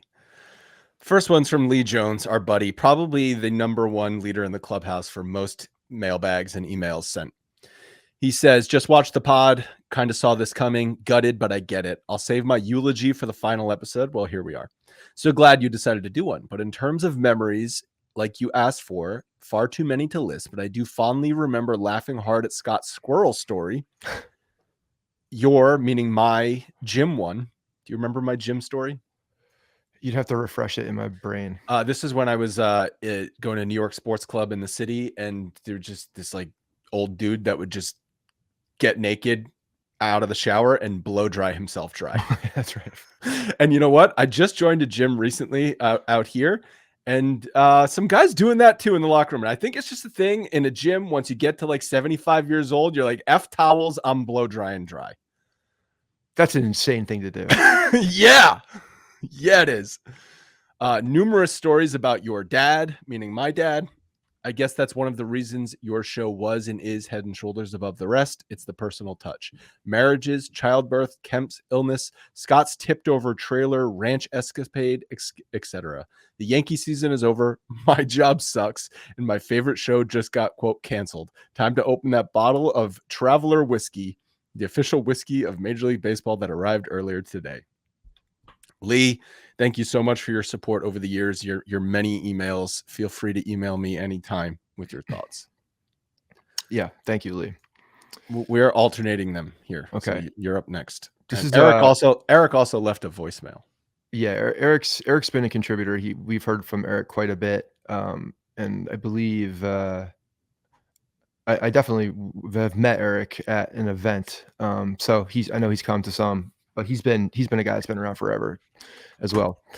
Hi, Scott and Andrew. I'm an old guy by your standards, turned 68 in October, and I've followed the Yankees since I was a kid and was exposed to baseball by my dad. I grew up in New York City, but moved to Washington, D.C. for graduate school and stayed there the last 15 years. I had a Yankees meetup group to help run an online groups such as yours with friends, which a friend told me about. This is going to be bad because I can't read. I enjoyed going to games and meeting both of you there or at a bar. Took 11 years and 1,000 episodes for Scott to finally admit he doesn't know how to read. My highlight is the 2019 game versus the Twins when Didi's grand slam. The camera panned to the seats right, and my significant other and her brother were able to freeze a photo of me and her nephew and /son cheering. I've enjoyed the podcast and celebrating the wins and commiserating when we have lost too many losses. I understand that you're moving on. I can only imagine the work that it takes to put on podcasts together. And it's frustrating to see the Yankees and they don't seem to comprehend the changes that are needed. I felt the frustrations and the takeaways, and all of this needs to change. The Yankees used to be feared, and now they seem to be yada. You just yada. Since the cord got in the way from my camera, to be honest. Since I don't live in the New York City area, I'll read them going forward. Visit NYC, and I will never lose my love for the Yankees. I understand the priorities and personally change. And I do enjoy the podcast, and have always been enjoyable to follow along and do podcasts. I want to thank you for all you've done as a Yankees fan, for the experience. It's been more rewarding. If either of you are in the DC area, feel free to look me up. We'll go to a Yankees-Nats game. All the best to you and your families. Thank you. Sorry, Eric, for butchering that. You must have hated when you got called on to read aloud in class. Well, the problem is people have nuance when they write in like this too. It's not like I'm reading, no shade here. Yeah. You're blaming our emailers for their writing skills. Sometimes they don't all connect. So I ad lib. And Jonathan, when I was reading growing up, I would always read 2 lines down to see what happens. I can't wait. Okay. Just to make sure you could. Some people call that dyslexia. Some people call that ADHD. I don't know what the hell it is. You know what it was? Because I used to do this too. Whenever it would go around in class and you'd have to take turns reading out loud, I would always be reading ahead to make sure there were words I knew how to pronounce. And if I didn't, I would have to work on that before it was my turn. I would have to block off. I would use a bookmark or a piece of paper to block off underneath it so that to force myself to not read what's happening. When's the last time you read a book? Like the full book? Yeah, a full book. Oof. It's been a minute. I don't even know how to answer that question. I listen to them now, so. That doesn't count. Well, I'm consuming the content. No, that doesn't count. I read articles. Doesn't count. Mine's before Harrison was born. Yeah. A book, the last book I read, I think, is called The Things They Carried, which is a novel about Vietnam by Tim O'Brien. Cool. Great book. Jonathan Morton. I knew at the beginning of the season this would be the end. You guys have done an amazing job, but this team is frustrating, and I just had a feeling this was it. I'm saddened to hear you guys are done, as your podcast was the Yankee podcast I would listen to and has been for years. You guys kept me in the loop while I was in the military and away from the New York area. I've enjoyed every episode and bonus episode you guys have done. I wish I could have made an event when you did them, but as I mentioned, my military service kept me away. Anyway, from the bottom of my heart, thank you guys for all that you have done. I'll miss your weekly episodes and banter, but wish you both and your families an amazing future, and will keep you all in my prayers. God bless you guys, and I hope Boone is fired along with Cashman so real change can happen. Jonathan, first of all, thank you for your service to our country. I'm glad that Scott and I could entertain you for a few minutes while you were doing that really difficult job. And we've heard that from a few people that they listen to the show while on service, and I mean, that's another one of the coolest things to hear. Just we're in the ears of people just trying to pass some time.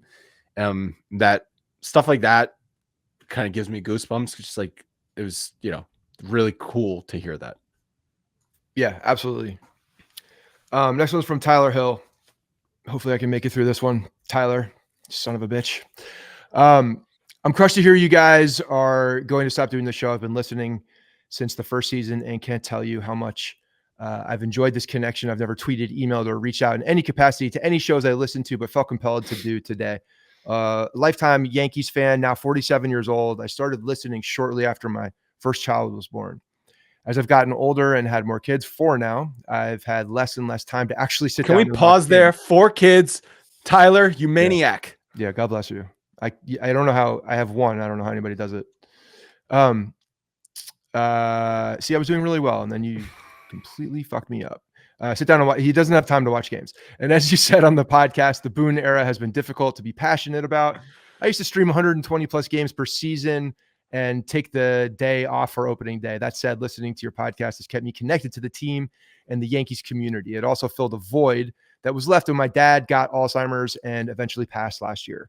Those conversations we would have a few times per week were replaced with listening to Andrew and Scott echo my frustrations with the team and organization. As we're getting older, we are prioritizing family, which I'm sure is a huge reason you are making this decision. Selfishly, I'd love to be able to still listen, but being a bit older and have already made the sacrifices you are now making, I totally get it. Good luck in life and God bless. Yeah, this has been a theme too of people reaching out. And I talked about this earlier in the show with the connection of Yankees and family and the bond that the Yankees and baseball is for family members. Um, it wasn't as much for me. My dad was never a Yankees fan. My mom, but it has been with my brother. My grandfather, who lived was my tie to Ramsey forever.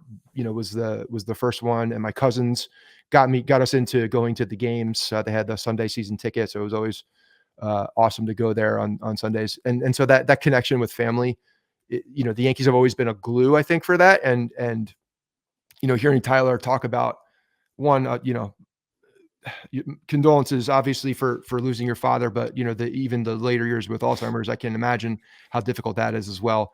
And so those conversations when you're having them, and to hear that, you know, there was a slight void filled by some of the dumb shit that Andrew and I say together.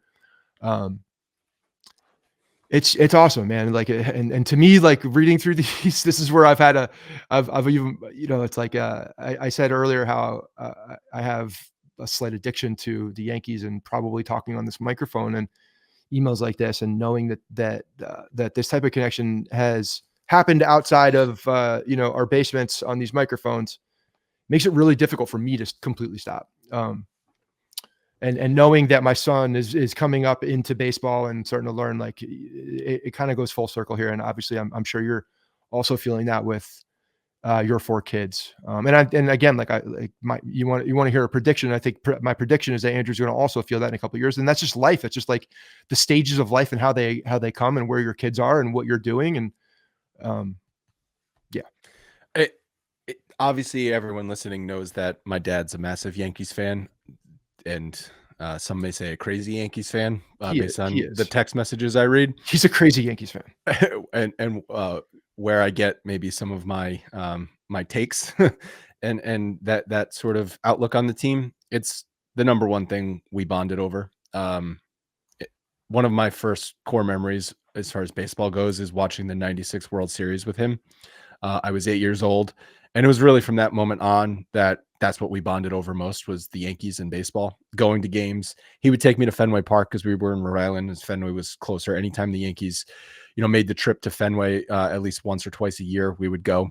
And so I completely understand that, Tyler, and that is why sport like baseball or any sports in general are awesome. Yeah. Let me read Buckley, because I've gotten, he's on Twitter, and I've talked with him a bunch of times on Twitter as well. And I know he actually has I think he's hilarious on Twitter, actually. Scott, Andrew, and the rest of the team, I can't believe Aaron Boone broke you, which, you know, I'm walking back from that. Aaron Boone did not break us. This is Brian Buckley, by the way. You didn't say his name. Oh, sorry. I mean, he's broken so many of us that it shouldn't be surprising, but all in all, I get it. I believe I'm a similar age with kids. I couldn't imagine having to be on the news and notes every week to do a podcast. Then throw in the horrendous philosophy of this team. It's a hollow and tired feeling at the end of a long and draining day. Yeah, for sure. But anyway, thank you for the years of podcast. My one and only go-to Yankees podcast. There are others, and they suck. I was more of a Scott guy with similar, no offense, boomer stances. You know, calling me a boomer, Brian, I take offense to be honest. It's bullshit. Don't do that. Okay. Our parents are boomers. Stance on baseball itself. Although I was with Andrew in the never ending Volpe discussion, you guys could have done a podcast called Volpe Wars, and I would have listened. I'm not deleting the pod. The thread will stay ready to download, hoping that one day you'll be it will be right in front of Boone, that being a pink slip. Again, thanks, guys. Best of luck in future endeavors. Just like Judge, wish you could have gotten that ring in your tenure. Listen, I don't know. I don't want to make any promises, but I'm fairly confident that when Boone's days are done, there will be an episode on the feed the next day. Yeah, one way or another. All right. Lincoln Mitchell. I've been listening to the show for most of your run and have been a Yankees fan since around when Catfish Hunter joined the team in the 1970s. I will miss your show, but your comments about why you are ending the show resonated. In my Yankees chat groups with friends and just my discussions with other Yankees fans, I have expressed and felt a similar sentiment. Longtime fans are now so angry with the management for the reasons you articulated that it takes over their entire fan experience. I recently told a close friend who's been a fan since the early 1950s not to put his emotional well-being and happiness into the hands of people who don't care about him and really don't care about the Yankees anymore.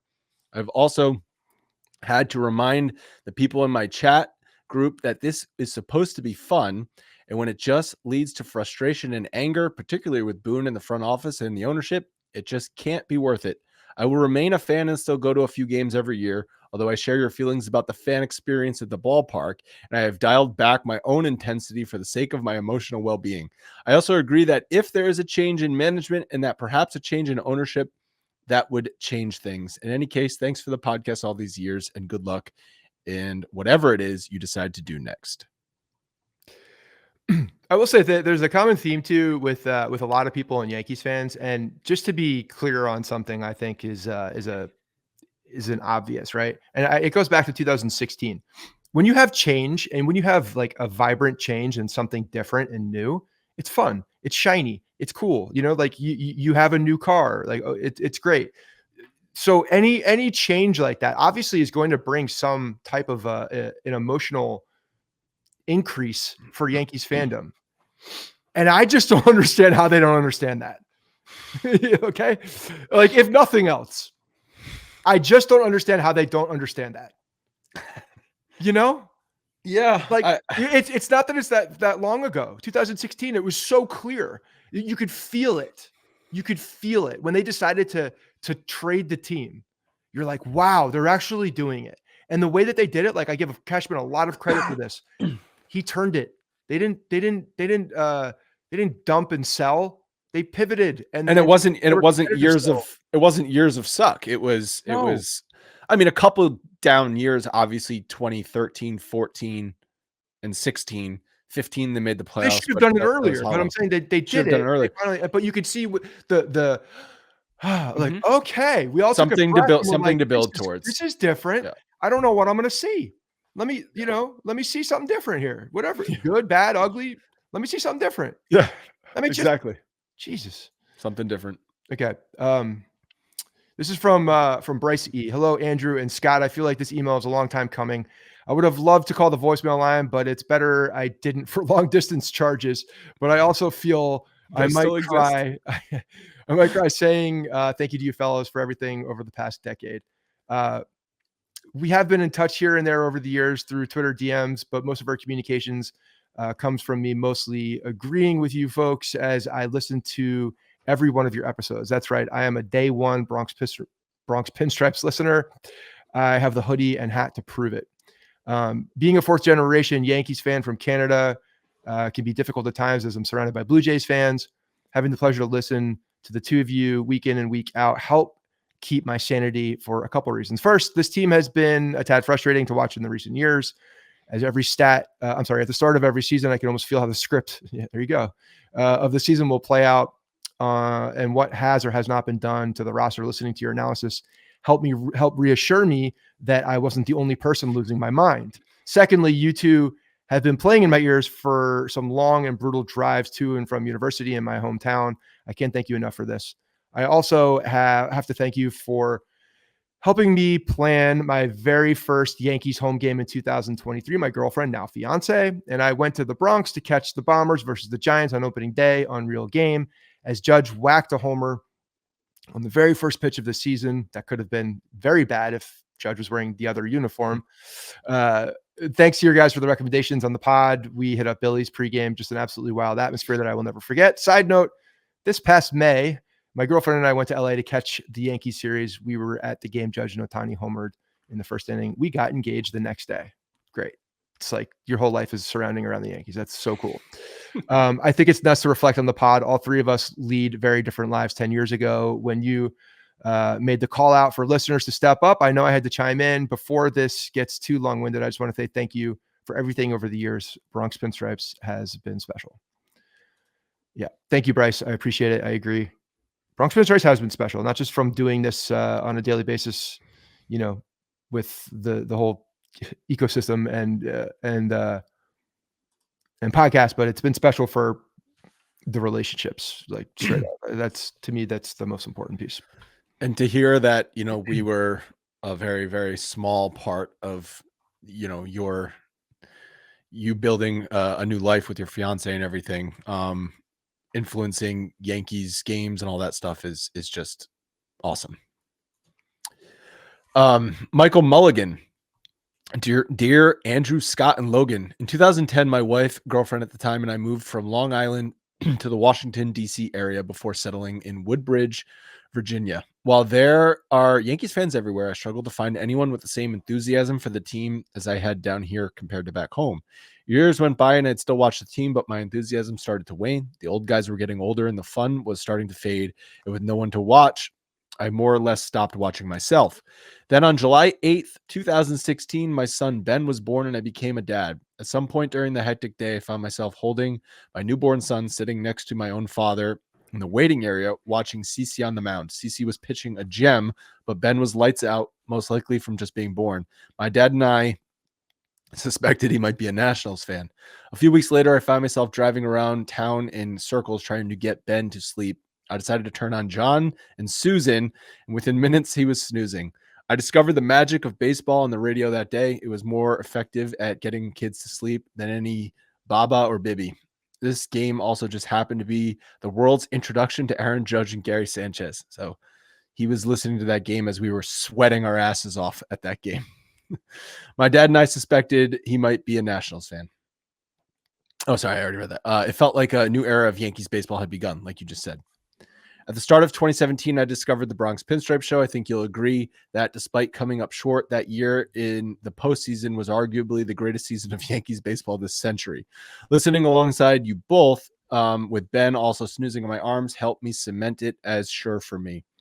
Your breakdowns of each game, of each series, helped me stay engaged. Your history lessons during 2020 helped me keep me company during the pandemic and taught me a ton about the team. Most of all, it was your stories that kept me coming back. I followed along as you guys were having your own kids, getting married, and going through life just as I was. Now, I'm not sure if it was Scott or Andrew's story, but when you said you woke up at 3 a.m. to a crying kid, rushed in his room only for him to scream back, "No, not you," it was perhaps the most relatable, funny story I'd ever heard in that moment. And that was me. Harrison used to routinely scream out. I would run in and he would say, he doesn't want me. He wants mama. As sad as I and your fans will be to hear you hang it up, I just wanted to take this opportunity to share my appreciation of the work you've done over the last 9 years of my life. You were right there with me while I was raising my own kids, when I was figuring out how to coach Ben's T-ball team, when Boone was frustrating me to no end, and when Fox Hollow, Long Island's greatest catering hall, where my parents were married and where I went to prom, went all in on our shiny new shortstop, Anthony Volpe, for one season. Thank you once again. Also, don't worry, Ben and my other kids are all Yankees fans now. Michael, thank you. And I'm glad we could keep you company as you were trying to get your kids to sleep. And yeah, I definitely feel in those frustrations and those tedious moments. Yeah, it also goes back to the decision that we made early on to infuse our personal lives and just like more of our personalities off of the Yankee stuff. That was a decision that we made to like just kind of open it up and just be real people talking, because you need that, I think, as you're talking, and frankly, like I think it was helpful for you and I to grow our friendship and our bond together, because we would talk about the show offline, but like the majority of the time that Andrew and I talk is on a microphone, which is kind of crazy. I mean, we do talk off mic, obviously, and that is weird. I just realized, like, but the majority of the time we talk and we learn about each other is with the audience. 70% of our conversations have been recorded. Yeah. So I'm glad we did that. I think for any podcast, I think it's a really important piece is if you don't know who the people are talking, then it becomes much more difficult to endure and listen to what they say and make it relatable. That's why I think fan podcasts succeeded and some of those beat writer podcasts didn't, because they only reported on the team, and that's, not as enthralling to listen to. I'll read Will Treves because this is my old boss and my friend who I mentioned earlier in the podcast. He says, "Gents, I'm probably unique among your listeners because I'm not a Yankees fan. To tell you the truth, I don't even like the Yankees. I don't like their style of play. I don't like their fan sense of entitlement, and I don't like their stadium. But in spite of this, I have nonetheless listened to about 1 out of every 4 or 5 of your episodes over the years. Why? Because while I don't like the Yankees, I do love baseball, and your show has taught me a lot about the game and how to think about it." Also, just quick, Will is from the United Kingdom, and he came over here and sort of adopted baseball as his number one sport. He became a Mets fan, I think, because he didn't want to just pick the front running team back in the early 2000s. And now his kids love baseball. They're huge baseball fans and play baseball and stuff. So he is a definite true baseball fan now and loves the sport, and also called immediately. I remember when Shohei Ohtani came over, because we were having a conversation at work at the time. And at the time, he was like, he's going to be the biggest thing in baseball. Maybe it wasn't the boldest of predictions, but at the time, I remember I wasn't sure if he was going to continue to pitch and hit. And here we are. He continues, "In the vastness of the pod sphere where there is an oversupply of mediocrity, but I know quality content when I hear it, and that's what has kept me coming back, even if your fandom is different than mine. Congrats on a fantastic body of work and enjoy your retirement. Yours in baseball, Will." He says, "P.S. favorite show moments: Andrew's works of lonely scholarship during the pandemic, the collabs with podcasters from other teams, with special mention to the great Andy Martino." I agree. I mean, Andy was always a fun guest to have on. Now a Cashman mouthpiece. And then number 3, your conviction that Boone should be fired 5 years before everyone else. Well, still waiting to be wrong about that one. we were early on the Boone fire train. There's always going to be fans of any team wanting to fire the manager, but I think we were early to that party, because most fans are like, what are you talking about? Boone is, all these regular season wins, they're in the playoffs. And now everyone sees what we saw back in 2020. Yeah. It's hard to fix culture unless you cut the head off. Okay. James Greenspan. Hey guys, I felt compelled to reach out and say thank you. I'm sad that you're ending the show or scaling way back. I started listening during COVID with the history episodes and haven't missed an episode since. For me, it's been 5+ years. You've always been pretty reasonable, Scott more than Andrew, which is true, and had your finger on the pulse of the Yankees organization. I'm 41, grew up in Waldwick, so familiar with a lot of the places you often mention, and on the same page in terms of the Yankees memories you referenced in the late 90s. Even though we've never met, I feel like I've gotten to know you both over the past decade. Birth of your kids, wife's charity marathon, the crazy tornado story where the RV flipped and you broke out a window, or how you talk about coaching your son in baseball fundamentals, which the Yankees can't do, angry, funny text messages from your dad, all of it. I hope that comes off as nostalgic rather than creepy. Not creepy, very understandable and nostalgic. I've often agreed with a lot of the things you said, including that Boone should be fired. You forgot to mention that he pinch ran Caballero halfway through and at bat earlier, though in the playoffs, I think it was a 2-1 count on Volpe when he put him in. What are we doing? How is that? That has happened like 7 times under his Whoops, management. Forgot about something. Yeah. All your GM plans have been fun, and the commentary on the Yankees, on how the Yankees have changed from having the goal to win to having the goal to be a more profitable playoffs team every year is right on point. So I'll miss you guys. I know it's weird, but it feels like I'm losing some friends. I can't thank you enough for all the time you've given over the last 11 years. I can't imagine it's been hard enough to watch that much baseball, let alone podcast about it multiple times, multiple hours a week on top of watching. And then there's all the behind the scenes stuff the audience doesn't get to see. That commitment is ridiculous. I can certainly appreciate how I can certainly appreciate how, as life gets busier, it's only become harder and harder. I thank you for that investment you guys have made, because it really has made a difference in my enjoyment of the Yankees and baseball overall. And I'm sure I'm not alone. I've shared many clips from your episodes with friends and family. Also, a shout out to, I'm blanking on his name, the frequent British guy who would often write in. He always had some good commentary and physiology points. That's two guys. He's missing. I think he's combining two guys. Yeah. So he was probably talking about Lee, who we mentioned, because Lee is from the UK. Lee Jones, who we read at the top. Yeah. Was he talking about Simon Brundish? Yes, he is. Who we had on a couple times, who did a lot of like strength and conditioning training with he's Olympic athletes. Yeah. Mm-hmm. Yeah. A lot of load management conversations happening where he and I disagreed. Yeah. Yeah. I liked talking to Simon. Simon actually had a lot of interesting stuff to talk about. He does. He's look, while we disagree, I take the points. I think there's a lot of interesting conversation around it. So thank you again. The podcast has really made a difference for me. I'll go as far as saying you're joining the ranks of Mike and the Mad Dog and John Sterling in terms of sports voices I will dearly miss. And probably Tony and Pete. I don't know about that, but I wish you both the best moving forward in your lives and careers. Sincerely, James. Thank you, James. Appreciate you. And thank you for listening for all these years. You hear that? We're on the Mount Rushmore with Francesa. Stephen Rubinski. Andrew and Scott, thank you for your podcast all these years. I probably started listening to it about 8 years ago. During that time, I appreciated the highs and lows that you shared with me and the audience. I also appreciated hearing about your personal and family lives. Doing these podcasts must have taken a tremendous toll upon your lives and schedules, even though you enjoyed them. All right, well, maybe I don't want to make it seem like we made like unrealistic, unreasonable sacrifices. No, this has been fun. We've wanted to do this. Like, again, don't forget, this has never been a job for us. This has been a hobby. The reason we've done this is because we enjoy doing it and talking about the Yankees. So I don't want to, yes, there's a lot of things that go behind the scenes, but we made that choice to do it.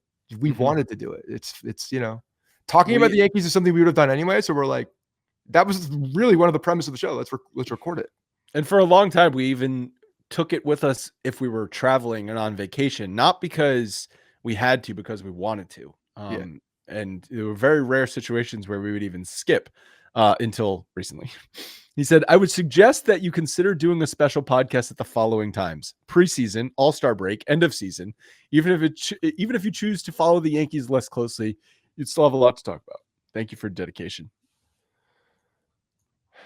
Yeah. I mean, I'll drag Andrew on for a few times to talk about this. Like, whatever he says, that's going to happen. So, Jordan Jacobson.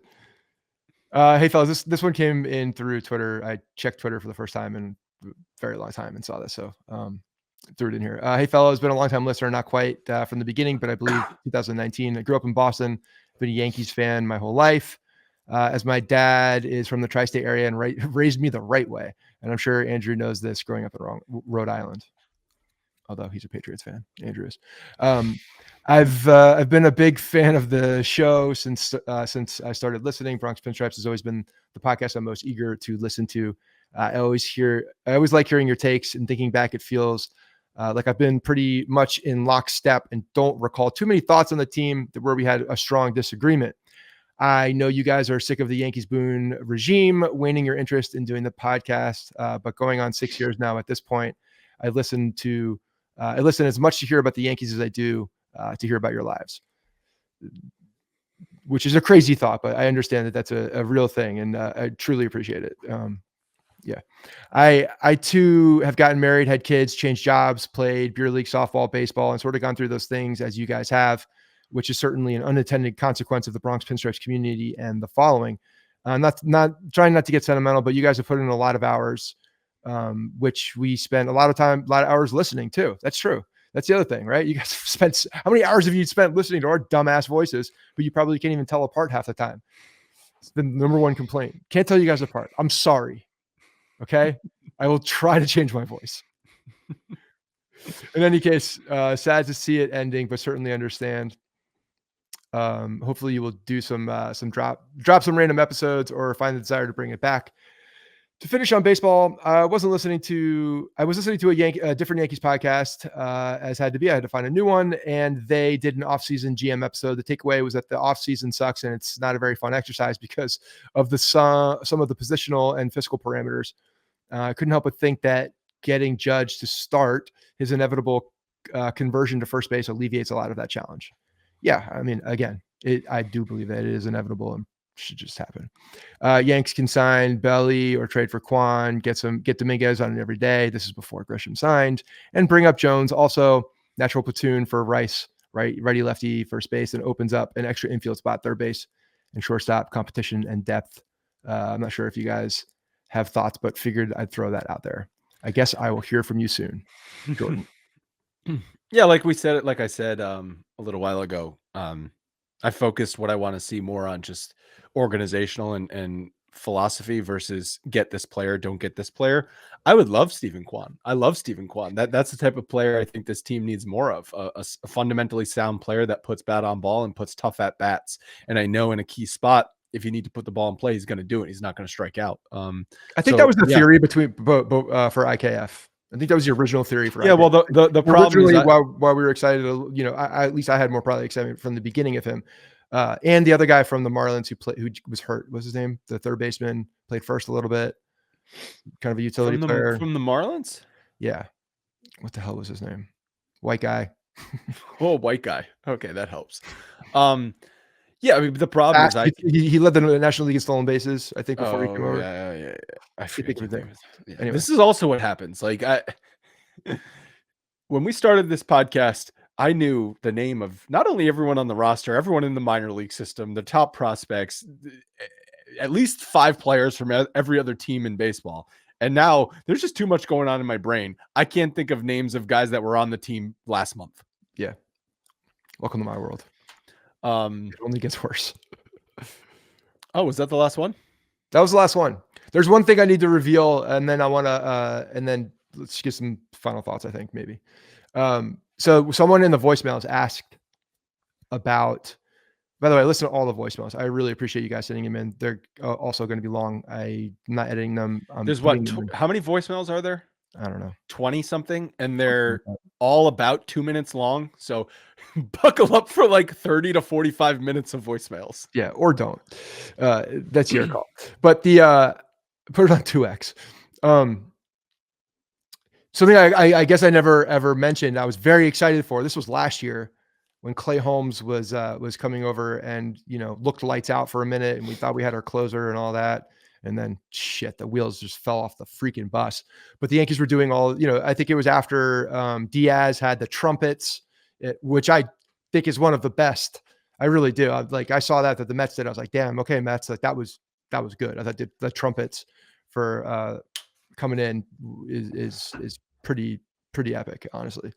And I had a really good intro song. It was for Holmes, but I never said it because he didn't deserve it.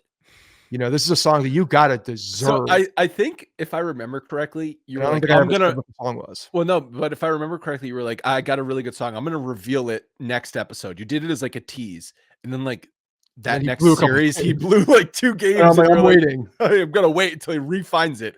12 blown saves later, it just never happened. Revealed. Fuck this guy. Not you don't deserve this shit. I'm not putting in the effort further. I had it down. I had it timed. I had the music down. I was gonna pay someone a couple bucks to put it on in a video and like make it real with him running out. Like I was gonna really sell this one because I think it would be very good. And you don't think of it as a song that you would normally play for this. But the beginning of it, the first like 2 minutes, I forget, I had the timing down exactly. I wrote down the timestamps and everything. It was like down to 2 minutes and 10 seconds. I had it when the door opened, when the lights turned on. And the song is Simple Man by Leonard Skinner. And when you listen to that song, it's just like an epic beginning. There's a lot of really good build up to it. And like you get goosebumps when they start singing and they get to the lyrics, because there's a big instrumental piece of it in the beginning, and it's a song that you can sing to that everybody knows the words to as well. And I could just hear Yankee Stadium singing this song. The guy Clay Holmes was from somewhere below the Mason-Dixon, it made sense, was kind of, I think it was on brand for him. But yeah, it would have been, I think, an absolutely epic song that will just never get used now for him. Finally got the reveal. But alas, you got to earn your entry music. Yeah. And he did not. Just like you should have to earn your right to grow facial hair. Yes, that should be implemented as a new rule. Everyone starts the season clean shaven, and then there's a kangaroo court that allows you to grow out that facial hair based on your performance. All right, I'll go first. Just a quick couple last thoughts here, and then you can go and toss it to voicemails. How about that? Yeah, and quickly, if you're watching on YouTube, go to the audio if you want to hear the voicemails. The voicemails, there's no video component to it, so we're not putting it on YouTube. You got to go to the audio. It's better that way anyway. Okay. I want to just a heartfelt thank you to everybody who has listened over the years. It's been a really long time. I first started this blog in 2000. I have not thought about these comments, by the way. I'm going off of my completely, which is exactly on brand, I guess. Started it back in 2010 when I was, decided to start this just to follow the team a little bit more closely. Actually, the real reason I started it at one point was because there was a website called nyyfans.com, and it was a forum. And they used to have these super threads, these mega threads that were just like years long about players and shit. And it was impossible to find anything new until you had to go to I hated it. I hated the format of it. There were a lot of like really good comments and really good conversations on there, but they were really hard to find. And it was just like, I don't know. I felt like there needed to be something that was more topical right now. You want to know what's happening now? Here it is. And not these like mega long, year-long threads of people bitching about certain people or topics. And that was the reason why I actually started it. The blog part of it. Well, what did you originally call it? It was called nyyuniverse.com. Mm-hmm. That was the original. And I got a cease and desist letter from the New York Yankees, which obviously times have changed because now they don't give a fuck if you rip off anything from them.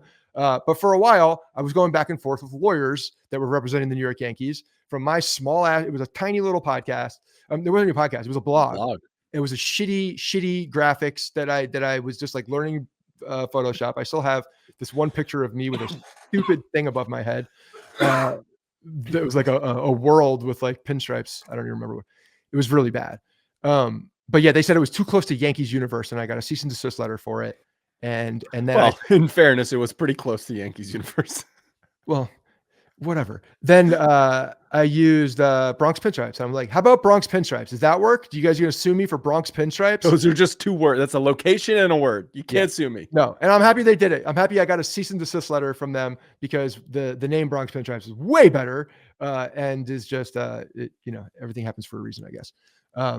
But yeah, the amount of relationships going back from the very beginning of this that started on Twitter and went out for me putting out cat calls for people who are interested in writing, and all of the stuff for Bronx Pinstripes has been like a volunteer basis. We've all done this out of a hobby. This hasn't been like a paid thing for anybody. I know there's been revenue that's come in from the podcast over the last few years, and a lot of that went back to paying Logan and the guys who are spending like a ton of time on stuff for that. Those were when we started getting revenue on that end. We would obviously put it back, but the majority of the money has been put back into Bronx Pinstripes. The majority of it. We never made any money off of the events. In fact, we probably lost money on the events. I think you lost money on the playoffs issue. Or the COVID issue. I'll get to that. But yeah, the events in the beginning, we always made the prices as reasonable as humanly possible. We would get a break and we would push that break forward. I even started doing that with playoff tickets. We would get a break on the tickets because you buy them in bulk because of the group seats, and I would never mark them up crazy. We'd always give tickets for the next year, which were commitments that I had to make to the Yankees group sales. That was part of the deal with the tickets. You have to buy like a shitty Tuesday game against the A's in April to go along with the playoffs. You have to commit to those. That's the deal. But I would always pass those along and put a very small markup for like small things. But again, like a lot of it was given back into the organization. And then the people that were writing for a long time, even with the merch, like there was never a ton of like profit that was made off the merch, to be very clear. Like a lot of it was given back because I would give away a ton of merch to people who were writing on the site. Like that was kind of the payment. Like they got a bunch of merch, they got to go to games, in which, those events, we just, we would pay for the writers to go. So a lot of it was just kind of like recycled back in. This was never a money making scheme. We kind of made enough to make it, just continue to tick forward and again, not come out of pocket for a bunch of stuff. And then, when the playoff game started going, I got more ambitions to like do more. And like when even to this day, to the game, I have a very difficult time not buying tickets. Even to this day, when we went to Game 4 against the Blue Jays, you bought 8 tickets for some reason. 10. When you bought 10, we only needed 4, and you were like, you were texting me, should I do this? I'm like, no, don't go through the headache of having to resell them. Just buy the amount of tickets we need. Yeah, but you didn't listen to me. Yeah, well, sometimes I don't listen to you. And I'm impulsive when it comes to Yankees tickets for sure. And I expect more people to like want to go to the games as well and pay for the tickets. That said, thank you to American Express for allowing me to put like $60,000 worth of tickets on my American Express card at one point in the 2019 playoffs, which made How much things were you shitting your pants when you made that purchase? Yeah, it was nerve wracking, but we also had a commitment because we went out. We had a lot of people that were interested. I knew those tickets would go. Yeah. And again, like wasn't making very much money on those. But what did happen was the games that I committed to people when they bought those tickets were for the next year as well. Part of the package deal included tickets for next year, which was COVID and baseball canceled, not postponed, canceled, which made things very hairy and difficult. And became, again, to this day, I remember going back trying to make every single person whole with a deep commitment to making sure that I did right by everybody in those tickets. It took a long time for the Yankees to pay me back to get those. So, went out of pocket for a while to get people whole. Again, it was something that was very important, but it was the situation. It was what it was. But I got very frustrated by that, to be honest. And COVID really, I think, set us back. And it took a lot of time and like mental capacity during that time to, make things good for everybody, because it was very important to me. It's the type of person I am. And so anyway, I have a true appreciation for everybody who listens to the show, who has read the website, who engages on social. You guys don't have to do that. You guys don't have to listen. There's a million other podcasts you can listen to since we've started. Everybody a lot of people who have listened started podcasts. People that were on Bronx Pinstripes have started podcasts and gone off and done their own things and been very successful. There's been a lot of, and that's great. That's the way it works. That's just the way it works. That's kind of the way we started. We thought we could do it well too. And we did that. And I think, I'm proud of what we've done. I'm proud of the community that we've built. I'm proud of and very fortunate for the relationship that you and I have built. You've become one of my best friends. We know, everything about each other's lives at this point. We we know each other's families. Again, I know your entire adult life. I know your extended, I know your parents, I know your sister. There's been a lot of weird, like, Kevin Bacon moments between our lives as well. Like you moving to a town that I used to go to all the time, lived right around the corner from, have a very deep connection to, your wife living next to my best friend growing up, which is so weird. That her family moving there to literally next door to them after he had moved to a different part of town when we were in high school. Just like a lot of weird things that have kind of come to pass as we've gotten to know each other and things over the years. So I at the end of the day, I just have like a truly deep gratitude for everything that's happened here with the audience, with the community, with everybody who has contributed to Bronx Pinstripes. Again, nobody had to do that. Everybody wanted to do it and did it on their own accord. And I don't take that lightly. That's huge. And then the last piece is like, personally, a lot of people are writing in and have sent in voicemails about the fact that this has meant a lot to them personally and their personal relationships. And I can relate to that because Bronx Pinstripes and this show and our friendship and talking about the Yankees got me through the most difficult time of my life. It was when, before Kemp was born, when we found out about his diagnosis about hypoplastic left heart syndrome, which is just like an absolute gut punch when you're finding out you're having a kid and, at a 10-week ultrasound or 12-week ultrasound, it was very early, which was a blessing and a curse because we were able to prepare. But going through everything with him, the open heart surgeries that we did, we moved to Boston, which is ironic as fuck. I have a complicated relationship with the city of Boston. I love their surgeons, their fan bases and their sports teams. Strong dislike for, wouldn't say hate anymore, strong dislike. And so talking it, I mean, we did this, you were in Boston at the time, the whole time or part of the time. I don't remember if you were there the whole time. For what? When I was up there. No, the funny thing is I had recently moved. Just moved. That's what it was. You were up there for work or something though. But we recorded, while I was up there, following the team, like definitely helped me, kind of just like, it was a distraction. It was a needed distraction that was allowing me to take my mind off of what was happening at the time. A lot of, mental anguish that I've probably blacked out at this point, going through that when you have a young child who's ill and you're going through, very serious health issues for, weeks and months at a time, in an unknown place. The extension of people that have listened to the show, that have reached out, that have made comments, that have sent gifts to Kemp, Andrea, Tiana, two people that I think of immediately that have always been there. They listen to the show. They've been to a bunch of events.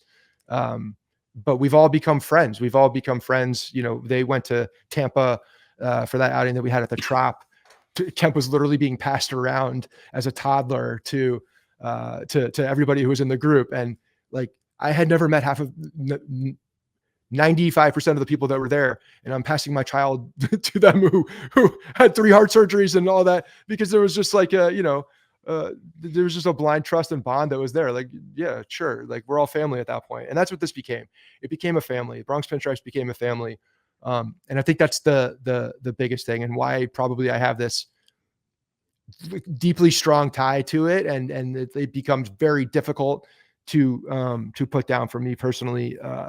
And again, with the tie to Kemp, I think is extremely strong. But just thank you from the bottom of my heart for listening to us blab about the New York Yankees, our personal lives. And yeah, I don't think I could truly show what it's meant to me over the years, and how it's been it's been a form of therapy, I think, for me as well, just because it's been something that's different and kind of taken me into another world. And when I'm talking on the mic, I think like a lot of people feel when they're doing something that they love doing, it takes them away from whatever's going on in their life, whatever distractions, whatever issues, stresses, because everybody has them. They're just different. They show up in different ways. Everybody has problems. And a lot of people don't show that they have problems, but everybody's going through something. So this has been, a big release valve for me. And I appreciate that. And to you, Andrew, like, it's been amazing, man. Like, talking for these years, the time has gone by. We've grown very close. Couldn't imagine doing it with anybody else. And the fact that, there's definitely a yin and yang here, and sometimes I think after, 5+ years, when we were doing it for probably 5+ years, we started agreeing on more things, just because I think we started seeing things, similarly. But we've always had our differences in the way that we think, and that's the beauty of it. We've never been shy of voicing those differences between each other, and I think that's kind of part of the fun of the banter. Some people hear that are like, "Why are these guys arguing and yelling at each other?" Well, that's just part of it, man. That's just part of the relationship. So, you want to just hear a show where we agree on everything for an hour every day? Like, okay, cool. Yeah. So to end, just like at the end of the day, like, gratitude, I think, and appreciation is the biggest thing that I take away from this. And we'll always have for Bronx Pinstripes, for you, your family for putting up with all of this, my family for putting up with us, going to the basement to talk for hours. Yeah, just a lot of gratitude, and it's been fun. It's been such a fun ride. And yeah, I don't think I'd change maybe a couple things, but I wouldn't change. Well, unlike you, I wrote 5,000 words, which I will read now. You said so much of what I also wanted to say. I guess I'll start just echoing what you said about thank you to the audience, because The only reason we made it 11 years is because of you guys. Because if there was no people listening and no people engaged and no one cared, obviously the show would not have continued, despite the fact that Scott and I are obsessed with talking about the Yankees and following the Yankees. It was the audience, and it is the audience that made it rewarding and made us coming back and wanting to get better and put out better content and make a better show and do all the things that we did. And to everyone who came to an event, thank you so much. I think those, as I said earlier, blew every expectation I ever had out of the water. I remember when we started this podcast, I can still vividly remember sitting in my bedroom in Boston, recording the first 3 episodes. We recorded the first 3 episodes in one day, and we were going to release them. And I remember it's weird to have this thought now, but like, I didn't think about where it was going. I just thought about, oh, let's record it and see what happens. I never had like what happens if it goes a year? What happens if it goes 5 years? What Well, happens how old if were it you? goes 26, about to be 27. Oh, you're okay. What? I thought you were younger. How old do you think I am now? No. I'm thinking about when we started the podcast or the blog. The website, Yeah. I was just out of college. Yeah, So, that's it. but I never thought about like, where's this going? I just thought, this is fun. This is a challenge. This is a creative outlet. This is an escape. I like doing this. And we had always said we're going to continue doing it until it's no longer fun. And I mean, listen, a lot of other things have happened since then. I'm not just saying that's, it's not fun anymore, but I never thought about it at that point. And that was 11 years ago. And it's just crazy to think about. Everyone who emailed in and called in, your kind words mean so much, because hearing them like legitimately makes me second guess, like, oh, should this be our last season? Should we keep going? But I'm so happy that, at least this iteration of it is ending with this kind of response from the audience. What I never wanted to have happen, and what I feared might happen if we kept going, at least if I kept going how I have been feeling, is that it would slowly just die out and no one would care. And to me, that would have been the worst possible way for it to end. And right now it's ending the best possible way for me, which is that people are telling us how much they've enjoyed it and thanking us, and I'm thanking them. And that, to me, that is just the perfect way for this version of our show to be ending. And yes, to you, thank you. It's been not just fun, but like a learning. Like, I've learned so much from you. That I'm not just talking about podcasting, in life, and just how to go about my daily life, how to go about my work. You obviously were a huge influence in my decision to go to Blue Wire, and now be in a different career path. Bronx Pinstripes in general was like an influence in me moving to New York. Obviously, my wife was my now wife was in New York, and that was the biggest influence. But having the Yankees and Bronx Pinstripes alongside the fact that I was now dating someone who was in New York was kind of like a, hey, what are you even doing in Boston? Why are you not moving to New York type of thing? And it just made so much sense. It also gave me like a sense of belonging. Like, I needed to be there. And because I'm not from here. You're from here. You're from Bergen County. You're from the New York area. I'm not from the New York area. The only ties I ever had to the New York area were the Yankees. Like, you were joking, I'm a Patriots fan. I grew up in Rhode Island. My dad didn't grow up in New York. My dad grew up in Rhode Island. The only reason he's a Yankees fan is because his dad was a Yankees fan. The only reason his dad was a Yankees fan is because he's an Italian immigrant and loved Joe DiMaggio. Like, so that's how that stuff happens. My dad could have, I guess, easily been a Red Sox fan, and then who knows what we're doing. I don't know you. That's for damn sure. Yeah. So just all of those little things leading up to building this with you has been really fun. And thank you. Cool. Yeah, man. And now enjoy these voicemails. I know I'm gonna re-listen to them, and I normally say talk to you soon or talk to you on another date. Can't say that now, but I'll just say, stay connected. We don't know what's gonna happen. And thank you again. I might talk to you soon. Who knows? Scott's on tomorrow. Happy Thanksgiving, everybody. I think this is coming out a couple days before Thanksgiving. So have a happy holiday season and go Yankees.